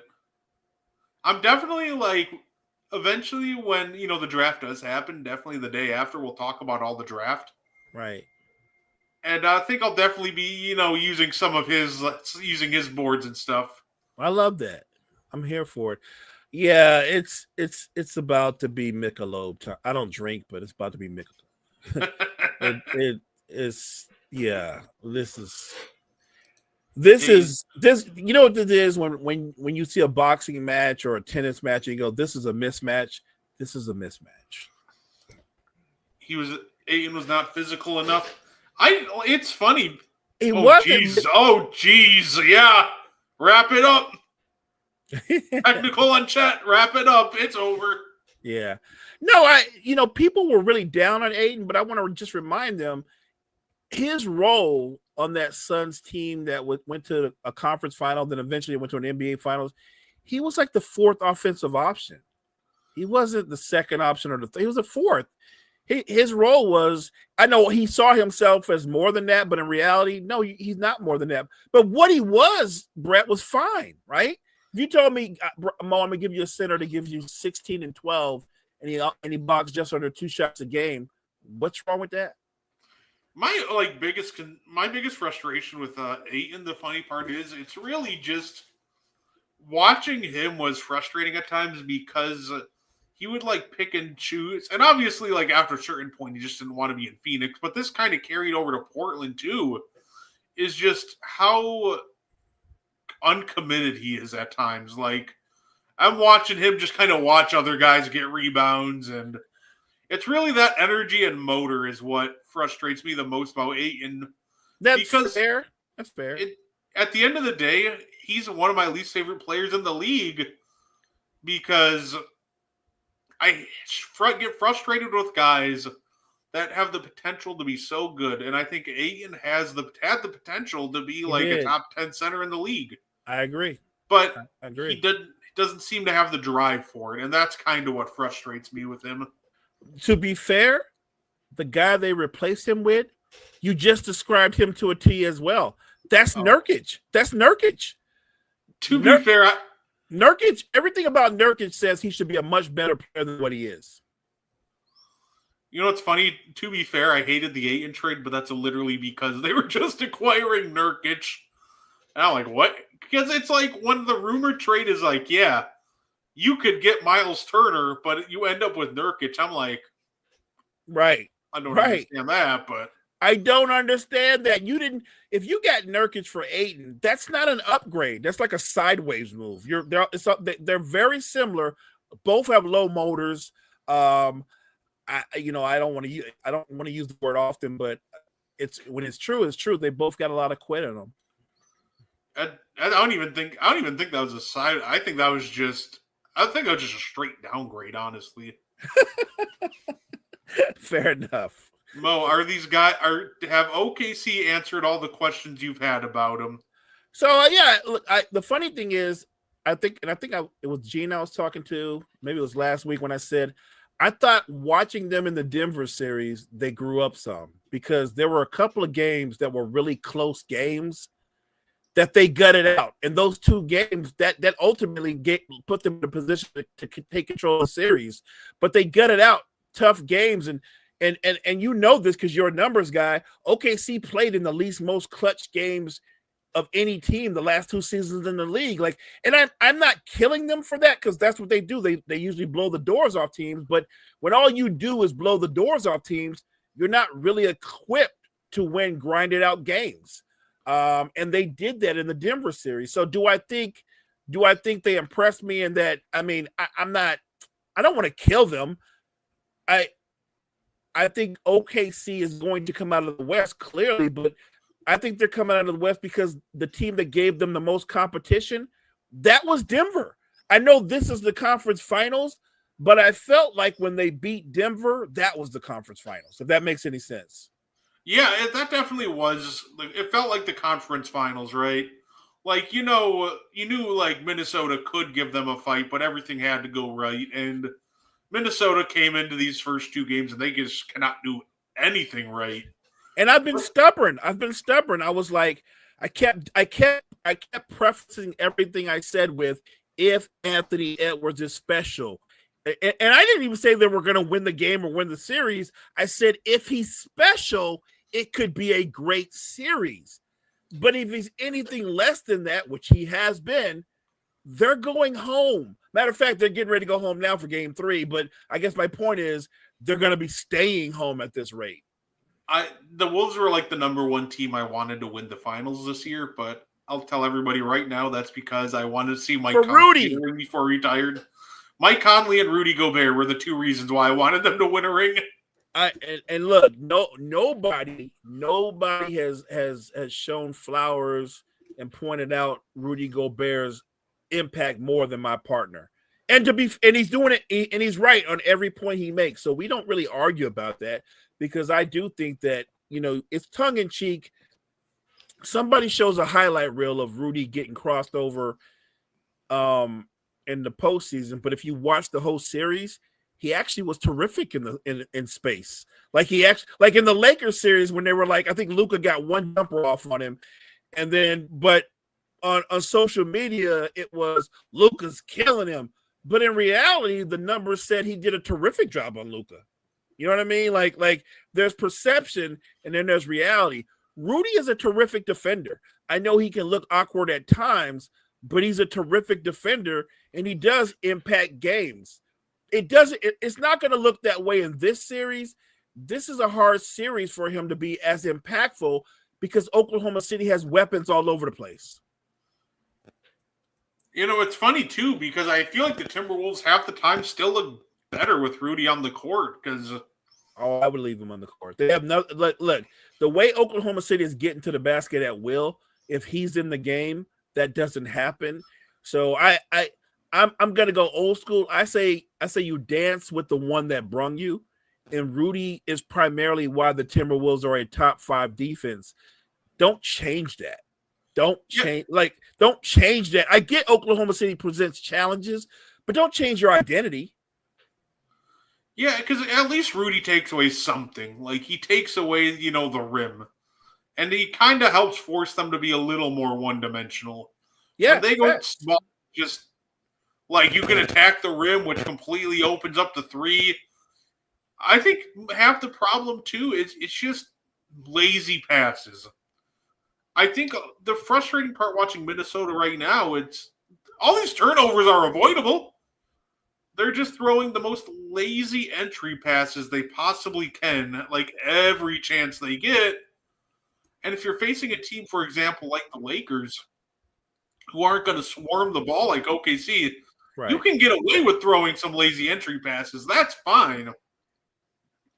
But when you have OKC, you have like 4 or 5 guys that legitimately could have made the All NBA defensive team. Like, you have to be crisp and firm with your execution. And the Wolves just have not been at all. That's another thing. You can't be sloppy with the basketball against OKC. You can't. And you can't get frustrated when they get the best of you at times. Like, if they hit you with a run, I still think you got to keep your poise, come down and run a set that you're comfortable with and try to get back that way instead of just coming down the court and forcing up a shot. And too many times they respond by Ant coming down or Randall coming down and just forcing up an ill-advised shot. And before you know it, OKC is out and running, and the 10-point lead is a 20-point lead. Yeah, no, and sometimes these role players too, just I feel like they have to, I also say besides know their roles. Like, Nickeil Alexander-Walker a couple times is driving into traffic, and I'm like, what are you going to do once you get there? Like, you're not a great passer. You're not a great finisher. Like, what exactly is your plan? And, like, Dante has done it a couple times. I feel like some of these role players, when they drive to the paint, they got to have a plan because half the time they just look clueless and throw up a really bad contested shot and let the Thunder get on a break. All right, I need Naz Reid to have go on one of those Aaron Naismith runs. Yeah. Who do we have winning the Eastern Conference Finals? You know what? Give me Indiana. I'm not going to change my pick. I'm going to keep it 100. I picked the Knicks to win, but I picked the Knicks to win in 7. I thought it was going to be a 7-game series, and I still think it's going to be a 7-game series. I love how you said we need Naz Reid to go on an Aaron Naismith run, and then he just throws up the worst brick of the game. My Lord, that was a bad. Yeah. Well, I said we needed it. I didn't think we were gonna get it, but we do need it. We do need it. Yeah, no. I picked the Pacers to win, but also that was actually kind of almost out of pure hate because I don't want to watch. I don't want to watch Stephen A. victory lap for like the next 5 years. Don't forget, if the Pacers go to the finals, it sure does make your Hallie being a top 11 player look even better, right? You know what I'm saying? At this point, it's all cherry on top, right? You know what I mean? Like it's looking really good right about now, right? At this point, it's all cherry on top. Like my Tyrese Halliburton, fringe top 10 player. Like I said, coming into the year, I had him at 11. Like that looks fantastic right now. Good job. And that's the other thing Rudy does for this team. Like, he's one of the few that can help create second chances just by being big. Yeah. Like right there, like him just going up for the rebound caused enough confusion. There must have been a breakdown on that one because Rudy stepped up and then nobody went back to help Rudy with iHeart. So that was just an easy dunk. But Rudy, just by being big and always in the right spots, going for these rebounds, he gets them a lot of second chance points or opportunities. I agree. He's also a really good, they don't talk about it a lot, but he's actually a really good screen setter. Oh, he's one of the best in the league. I think the only guy you can argue that might be better than him is Steven Adams on Houston. It's one of those things that's almost becoming like, it's funny because people talk about wanting all their guys to be this athletic and shoot threes. But listen, you need a couple of those throwback bruisers on your team to be able to set some strong screens. One of the big flaws of almost like a Mobley or like a Chet kind of player is they don't really set the strongest of screens. Yeah, facts. Say that's something that was one of the reasons. That's why when the report that came out last year when the Cavs, they're like, yeah, Donovan Mitchell really likes playing with Jared Allen. I wasn't surprised because Jared Allen is just such a good screen setter, and he setting a good screen gets somebody like Donovan Mitchell so much space.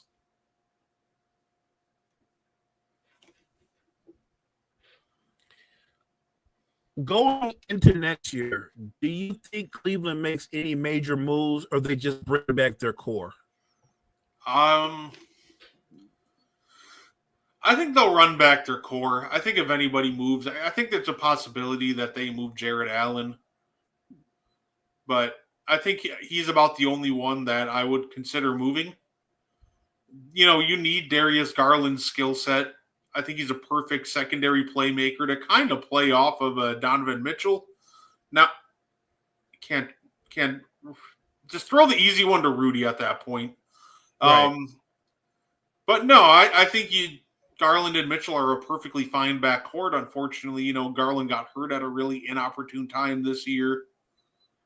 But I think if you're looking to move one of them, I think the easy answer is Jared Allen, because you're not moving on from Mobley, especially after he just won DPOY. Right. So yeah, they're gonna have to make some tough choices because now like half their bench is a free agent, and they got to re-sign Ty Jerome, who didn't play so well in the postseason.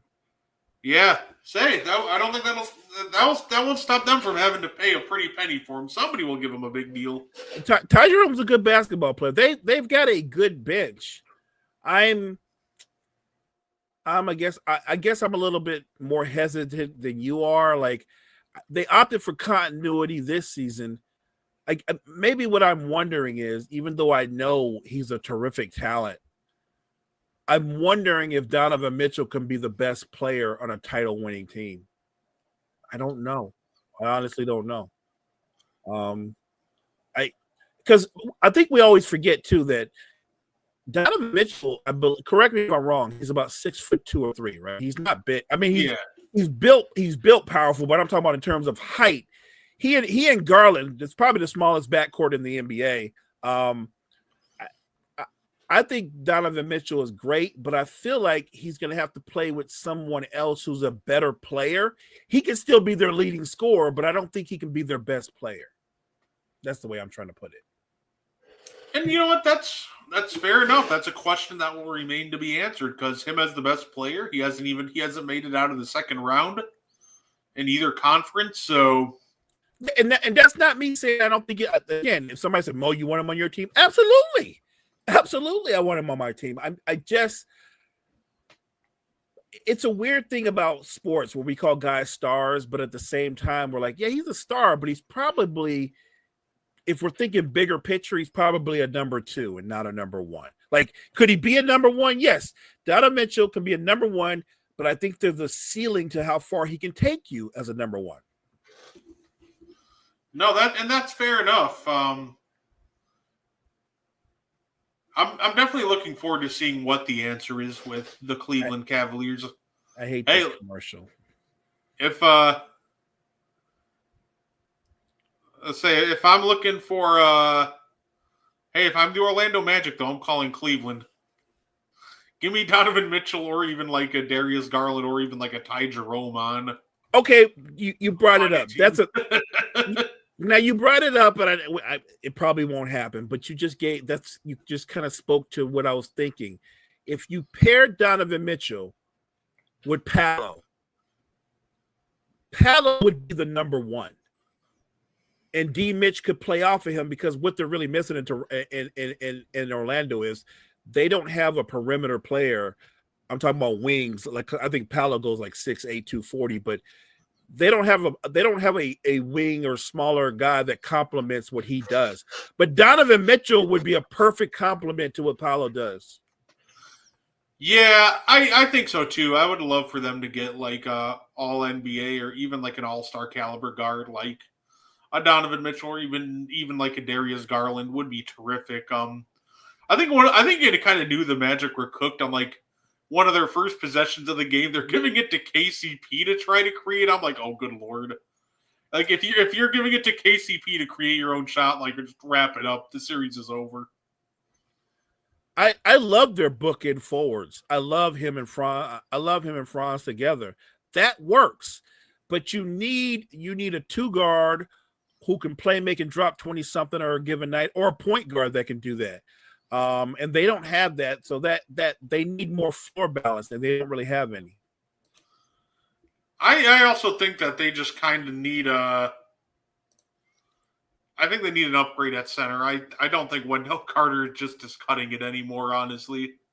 You know what I do like about Wendell Carter, though? And again, if I told this to him or him and his agent, they would probably laugh at me and walk out the door. But I'd be like, I think Wendell Carter would be a terrific backup center. I think he could be he's a good player. I don't think he's a natural starter like that. I'm not killing the guy because I think he has great value. But in the role that the Magic are in, I think they need a more defensive minded center that you can book them for being like a double-double guy. No, you know what? Maybe that's what it is. Maybe they need Jared Allen.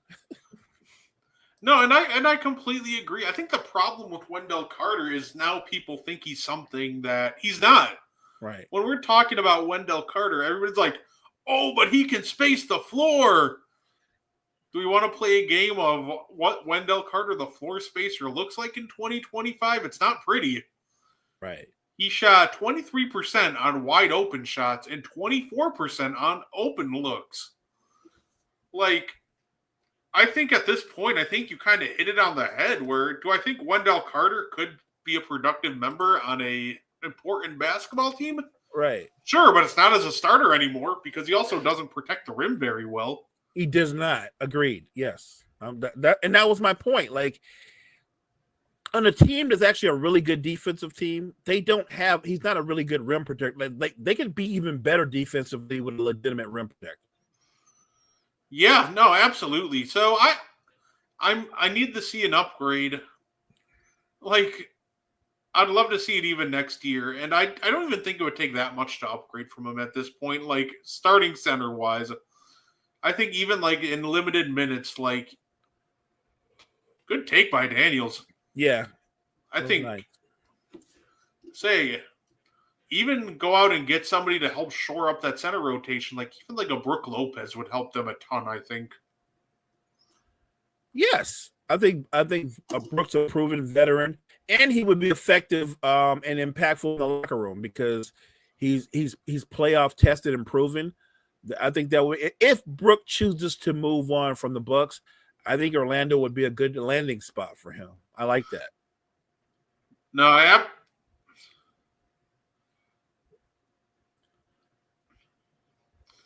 just too easy. Shea's getting into the paint. And the funny thing is, Ant's getting it in the paint, but he's not finishing. I mean, that's just normal Ant, but it's so weird. How are you that athletic but such a bad finisher? You know who else I think that about, by the way? You know who's shockingly bad at finishing in the paint as well? Cade Cunningham. Cade's got to work on his finishing a ton next year. I noticed that. I've heard about it, but to see it, I saw it a ton in the Knicks series. Yeah, he was exceptionally bad, at the rim, and that's something that he's just really got to work on.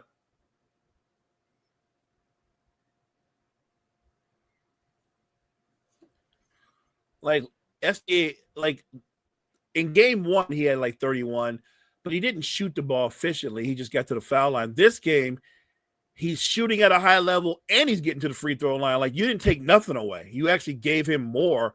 Meanwhile, look, see what they're doing? They're playing a really smart matchup zone. And that was the first time they actually attacked it going downhill. Do that more. No, absolutely. It's one of the pages that I follow on Twitter. It's the NBA University. They showed they were showing the worst. Good dunk, Rudy. They were showing the worst finishers or the most high volume finishers and their percentages. And Cade was up there. He's taking a lot of shots at the rim, and the problem was he was only converting 39% of them against the Knicks. That's crazy. So I'm just what in the world? I feel that's almost the next step of Cade's development. He's developed this really good midi, and I love that for him. But next step is, dude, you just got to finish. When you get close, you got to finish these shots. And there goes Ant taking another three. Because that's pretty much, and there's another turnover, and that's pretty much all she wrote. Turn out the lights. Now, mind you, there's 6 minutes left. I guess if this was the Pacers, they might come back. We can both agree that Minnesota does not have the Pacers' depth. No, and they just don't have the tenacity. It feels like it's fun. Yeah, it's funny because people are gonna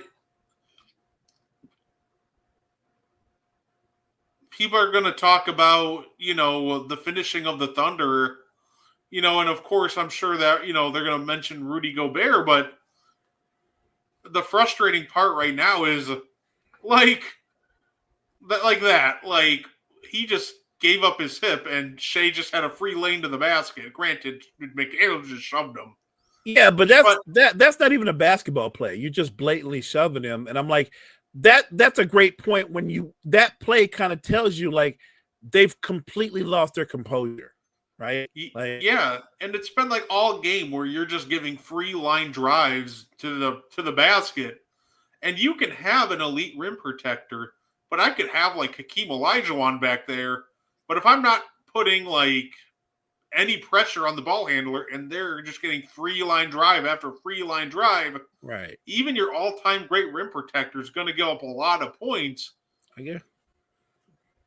Now that you saw the replay, did you see where Shea grabbed him first? Yeah. I'm not making excuses for McDaniels throwing him to the ground because he was wrong for doing that, but that's what Shea can do to you. He can demoralize you and frustrate you because they never see the first blow or the first foul. And he's really good at hooking guys with his off arm and then jerking his body like you're grabbing him. Yeah, Jaden's got to be better. He's got to keep his emotions in check because the reality of the situation is it feels like the game's over. 16-point lead, though, that's still doable. It's tough, but doable. It is doable. Do I trust the Timberwolves offense? No, but if you're the Timberwolves, I don't think a 16-point deficit is the point of, this game is over, completely lose faith. Right. And that's almost feels like the problem with the Timberwolves. They get punched in the mouth and they quit. The Thunder, when they got punched in the mouth by Denver, they responded.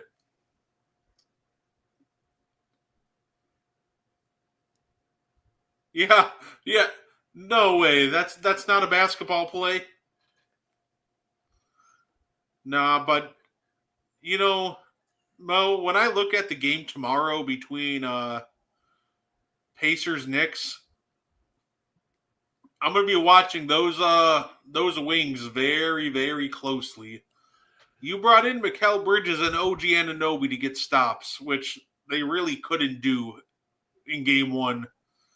So I'm going to see was that a case of the Pacers just forgot how to miss, which also it very well could be because they did forget how to miss. Right.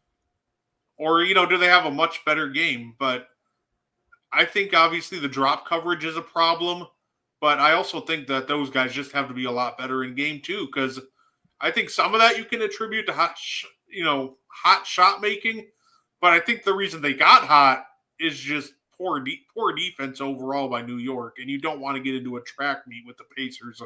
And yet that's exactly what the Knicks did. Karl-Anthony Towns, I believe he scored 35 points and had double-digit rebounds. I believe Brunson was well over 40 points. So your two leading scorers gave you about a combined 77, 78 points, and you still lost.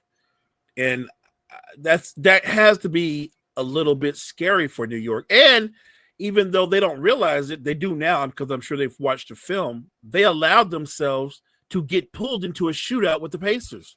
You don't want to do that. You can't beat them playing at their pace. Could you get a lead on them? Can you feel like you're pulling away? You can feel all those things, but they play the same way all the time, the entire game. I was joking about it on the morning show. They're Jacob Fatu. They're all gas, no brakes. You know what I mean? And I think New York is more of a walk it up, grind it out half court team. that that's how they want to play, and they allowed Indiana to speed them up. Ooh, good finish by Walker. No, absolutely. And if I'm the Knicks, I'm just looking to completely slow the game down in game 2. Like, you have to get the Pacers are so good, though, at tricking teams, because I feel like I'm saying this every series, but every series they find a way to get you to play at their level.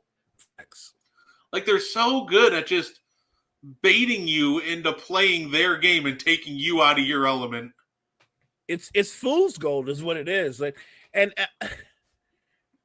that game was improbable. Like I told people, you give the Pacers credit because they made those shots. But when you win a game like that, you have to get help from the other team too. And New York made a lot of uncharacteristic bad passes and turnovers late in that game. They missed free throws. Like they did a lot of things to help the Pacers beat them. Yeah, Jalen Brunson had a couple of uncharacteristic turnovers, especially the one that almost, I think his biggest one was the almost turnover by OG. That OG kind of saved, but yeah, at the end of the day, it just came down to one thing. In clutch time, you have to hit your free throws. Mikal didn't do it. Cat went 1 of 2. Just when you need to put a game away, you got to knock down your free throws. And yeah, the thing with the Pacers is you got to slam the door on them. If you give them even a sliver of hope, they're going to take it and run with it. I don't get why Ant doesn't do more of that. Just get to the hole. And that's fair because they guard him with a primary, but they hedge at both corners of the free throw line. So he's never completely one-on-one. They do play really good defense. I think that my problem with Ant is that he doesn't stay consistently aggressive throughout the game. I think that's a horrible pass. Oh my God. My problem with Ant is it's too easy to trick him into going full tunnel vision mode, right? Right. Oh my goodness, Dort. Okay, yeah, come on. Exactly. Oh my goodness. Even worse. Yeah. And even worse. But yeah, it just feels like I know a lot of your great scorers do get tunnel vision. We've seen a lot of the times with guys we talk about Kobe having tunnel vision and whatnot, but a guy like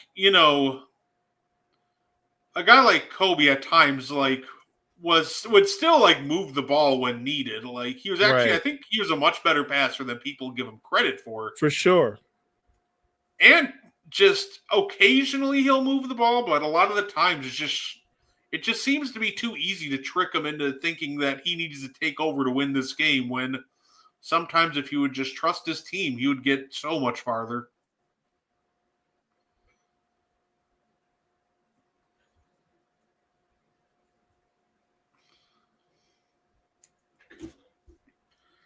So, hey, it's still a game, only 13 points. It's unlikely, but it's not impossible, but we'll see. It's plenty of time to go on a strong run. But that applies to both teams. OKC can have a strong finishing kick.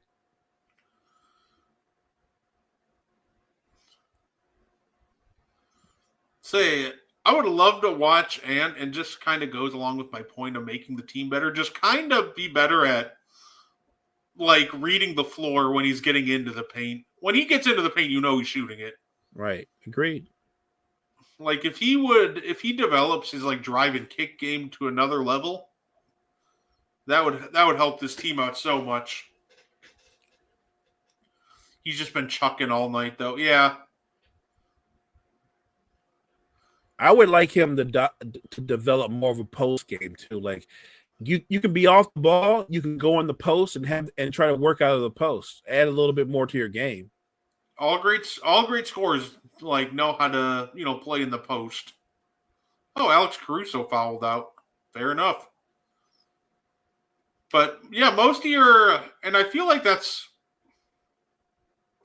almost feels like that's kind of what's missing from a lot of these newer like star level players that don't quite break into that superstar mold. Like your superstars, a lot of them know how to play off the ball. Like I think the only like superstar that doesn't really play off the ball well, I would say probably Luka. Like he's the closest thing to he's a superstar that I would say has a great off-ball game, but like LeBron knows how to play off the ball. Jokic can play off the ball. Even in a smaller role, I would almost say like Giannis has shown some chops off the ball, just knowing how to get position and with off-ball cutting and everything. So, yeah, no, I feel like a lot of these stars that struggle to break into the superstar role, I think a lot of that is attributed to their kind of what they don't do off the ball. Yeah, I think when you become so ball dominant that you don't know how to play without the ball in your hands, that becomes a problem. I think that's something that Ant has to add to his game. It's something even now, even though he's established himself as a superstar, it's something that Luka could do a lot more of, playing without the ball in his hands. So yeah, I think they can. It's great to see guys can still add to their games. Ant has a long way to go. He needs to polish his game up, but he also needs to add more to his game. And they need to help him. They need to help him by going out and getting another shot creator who can take him off the ball more. Yeah, no, absolutely. So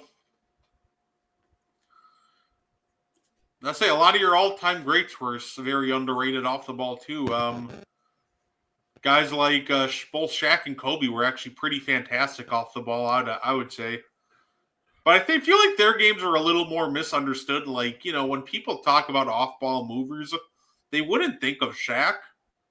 But I think Shaq was also just so good off the ball.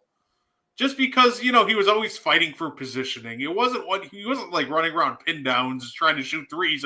Right. But how active he was, just posting up for position. If he didn't like it, swing it out, bury him under the basket more, and just his movement down low. I think he was one of the more underrated off-ball threats because of his activity. Or just him setting off-ball screen and roll. Like,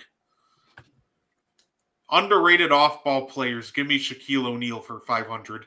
That's a really good one. That's a really good one. I'll give you an underrated off-ball player, and he's a big too that nobody talks about. Tim Duncan. Oh yeah, Tim Duncan moved off the ball. He was a good playmaker, an underrated playmaker, not nowhere near to the level of Giannis and Joker, but Timmy was a complete basketball player. When I feel like a lot of people think when we say guys that are off the ball that they always got to be guys that are catch and shoot guys, right? Like, no, those guys don't count. Reggie Miller and Klay Thompson and Rip Hamilton, that don't count because that's what they do anyway. They don't go into that category. But Steph Curry goes into that category. You might make an argument Steph might be the greatest player ever off the ball. When you talk about players with chemistry, like Steph, Klay, Middleton, Giannis, like, there's just so many players that you can think of, who had great chemistry together.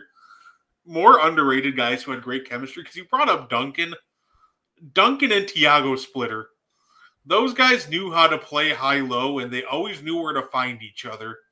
In fact, just kind of like that big three of the Spurs with Splitter, Dia, and Duncan, just all were so good at finding each other. It made them so hard to stop because they just all mapped the floor out so well.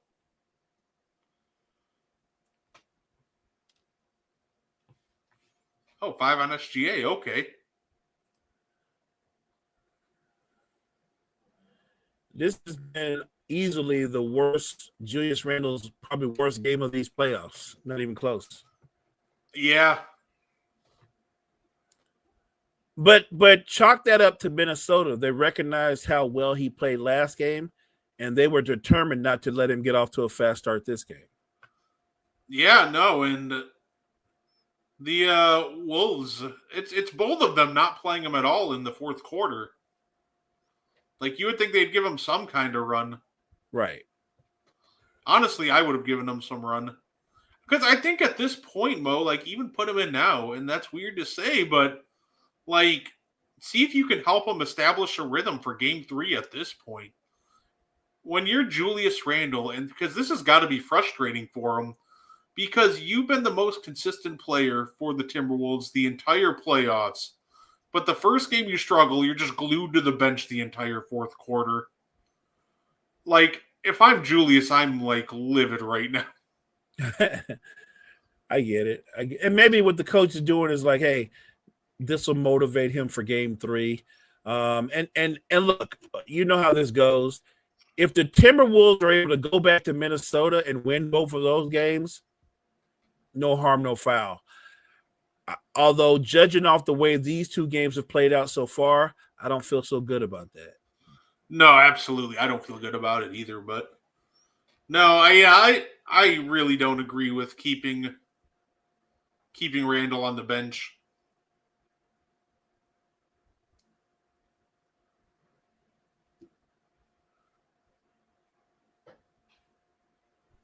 No, I say it because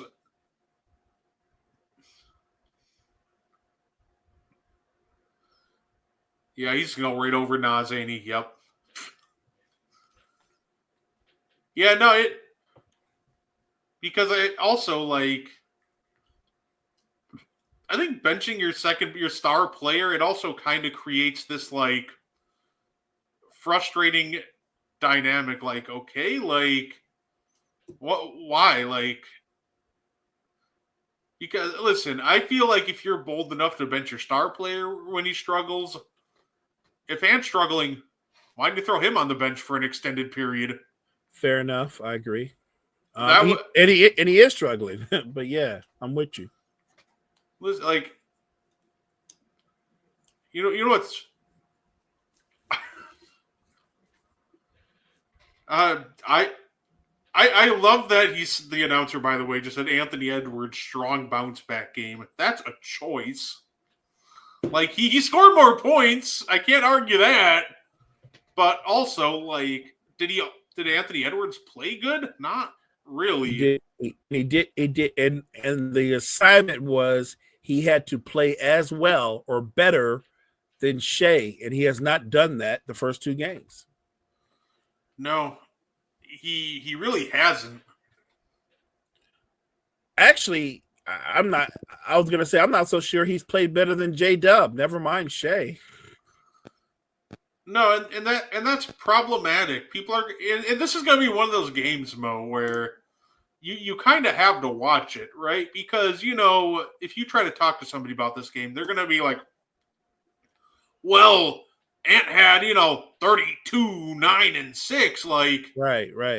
Wasn't an impressive 32, 9, and 6. Like, or efficient. Yeah. It wasn't like he's 12 of 26 from the field. He was 7 of 18 in the first half. So if you want to tell me he played a better second half than first half, like, yeah, sure. But, like, do I think that Ant played necessarily well this game? No, you really didn't.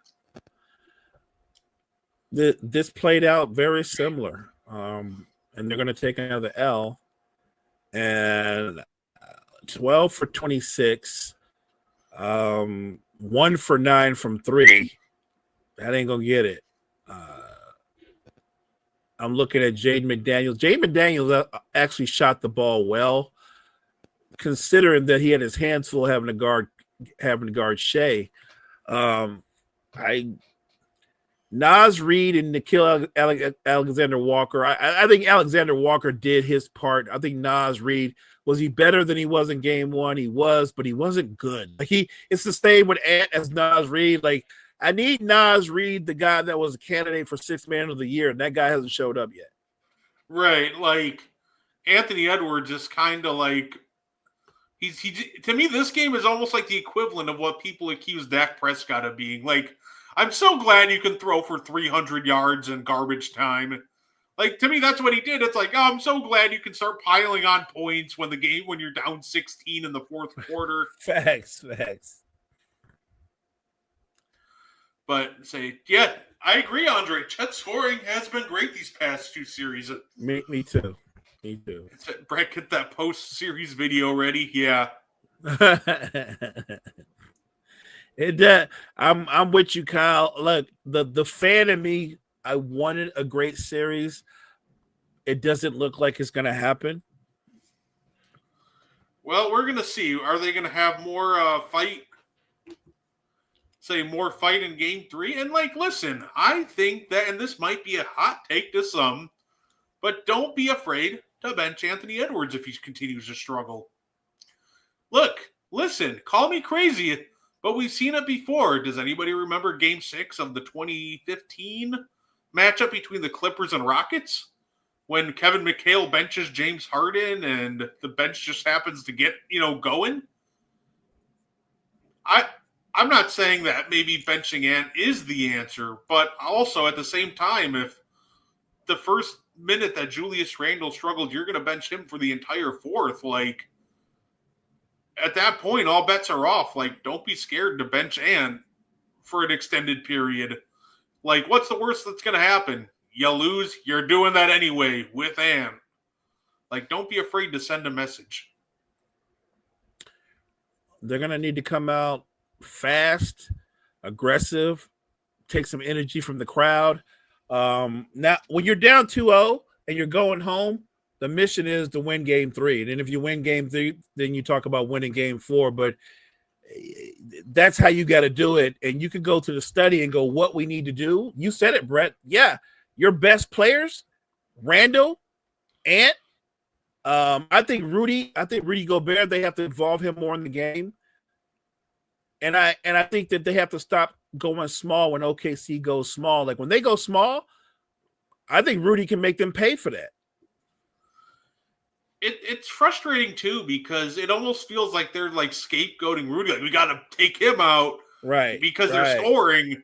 When it's okay, but when I'm watching these guys get straight line drives to the rim at will, it's almost like a repeat of what happened last year, where in the most crucial moments, the perimeter defense just kind of falls apart and allows a lot of stuff right at the rim.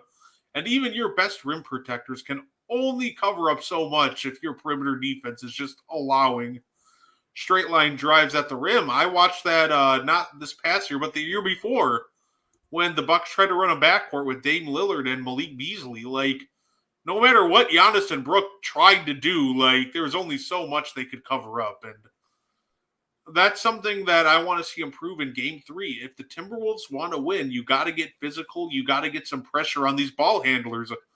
And you have to force turnovers yourself. When I look and it's 14-6 and OKC is just protecting the ball at will, you got to find a way to force some turnovers and get yourself some second chance points. And they gotta look like they understand that they have to play desperate basketball. They got to be the ones first to the 50-50 balls, take some charges, be the first to punch and not always be the one to have to react.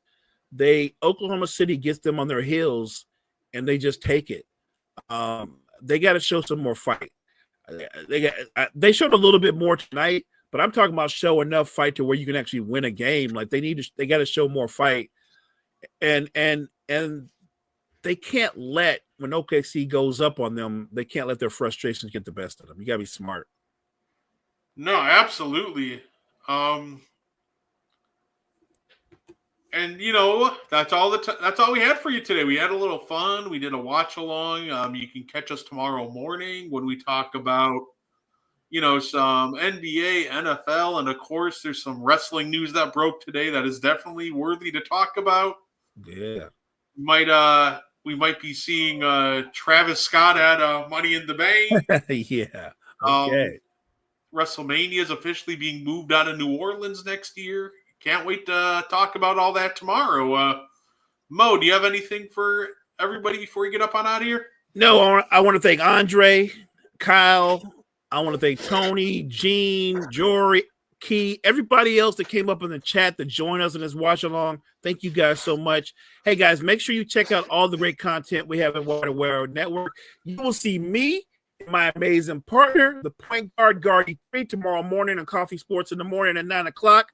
Check us out. We appreciate you guys. Absolutely. And you can, like I said, catch us tomorrow. Me and Peanut appreciate you. One of our puppy prospects. Like I said, thank you guys very much for tuning in tonight. We appreciate it, right? And have a great night. Say bye, Peanut. Thank you for tuning in to the And One podcast. If you like our content, you can find more on the Wire to Wire Podcast Network on YouTube, Facebook, and Spotify. Want more And One? Find it on Wire to Wire. Like and share our Facebook page and join the And One Discord. Grab the link to join from our Facebook. Thank you for tuning in and have a wonderful day.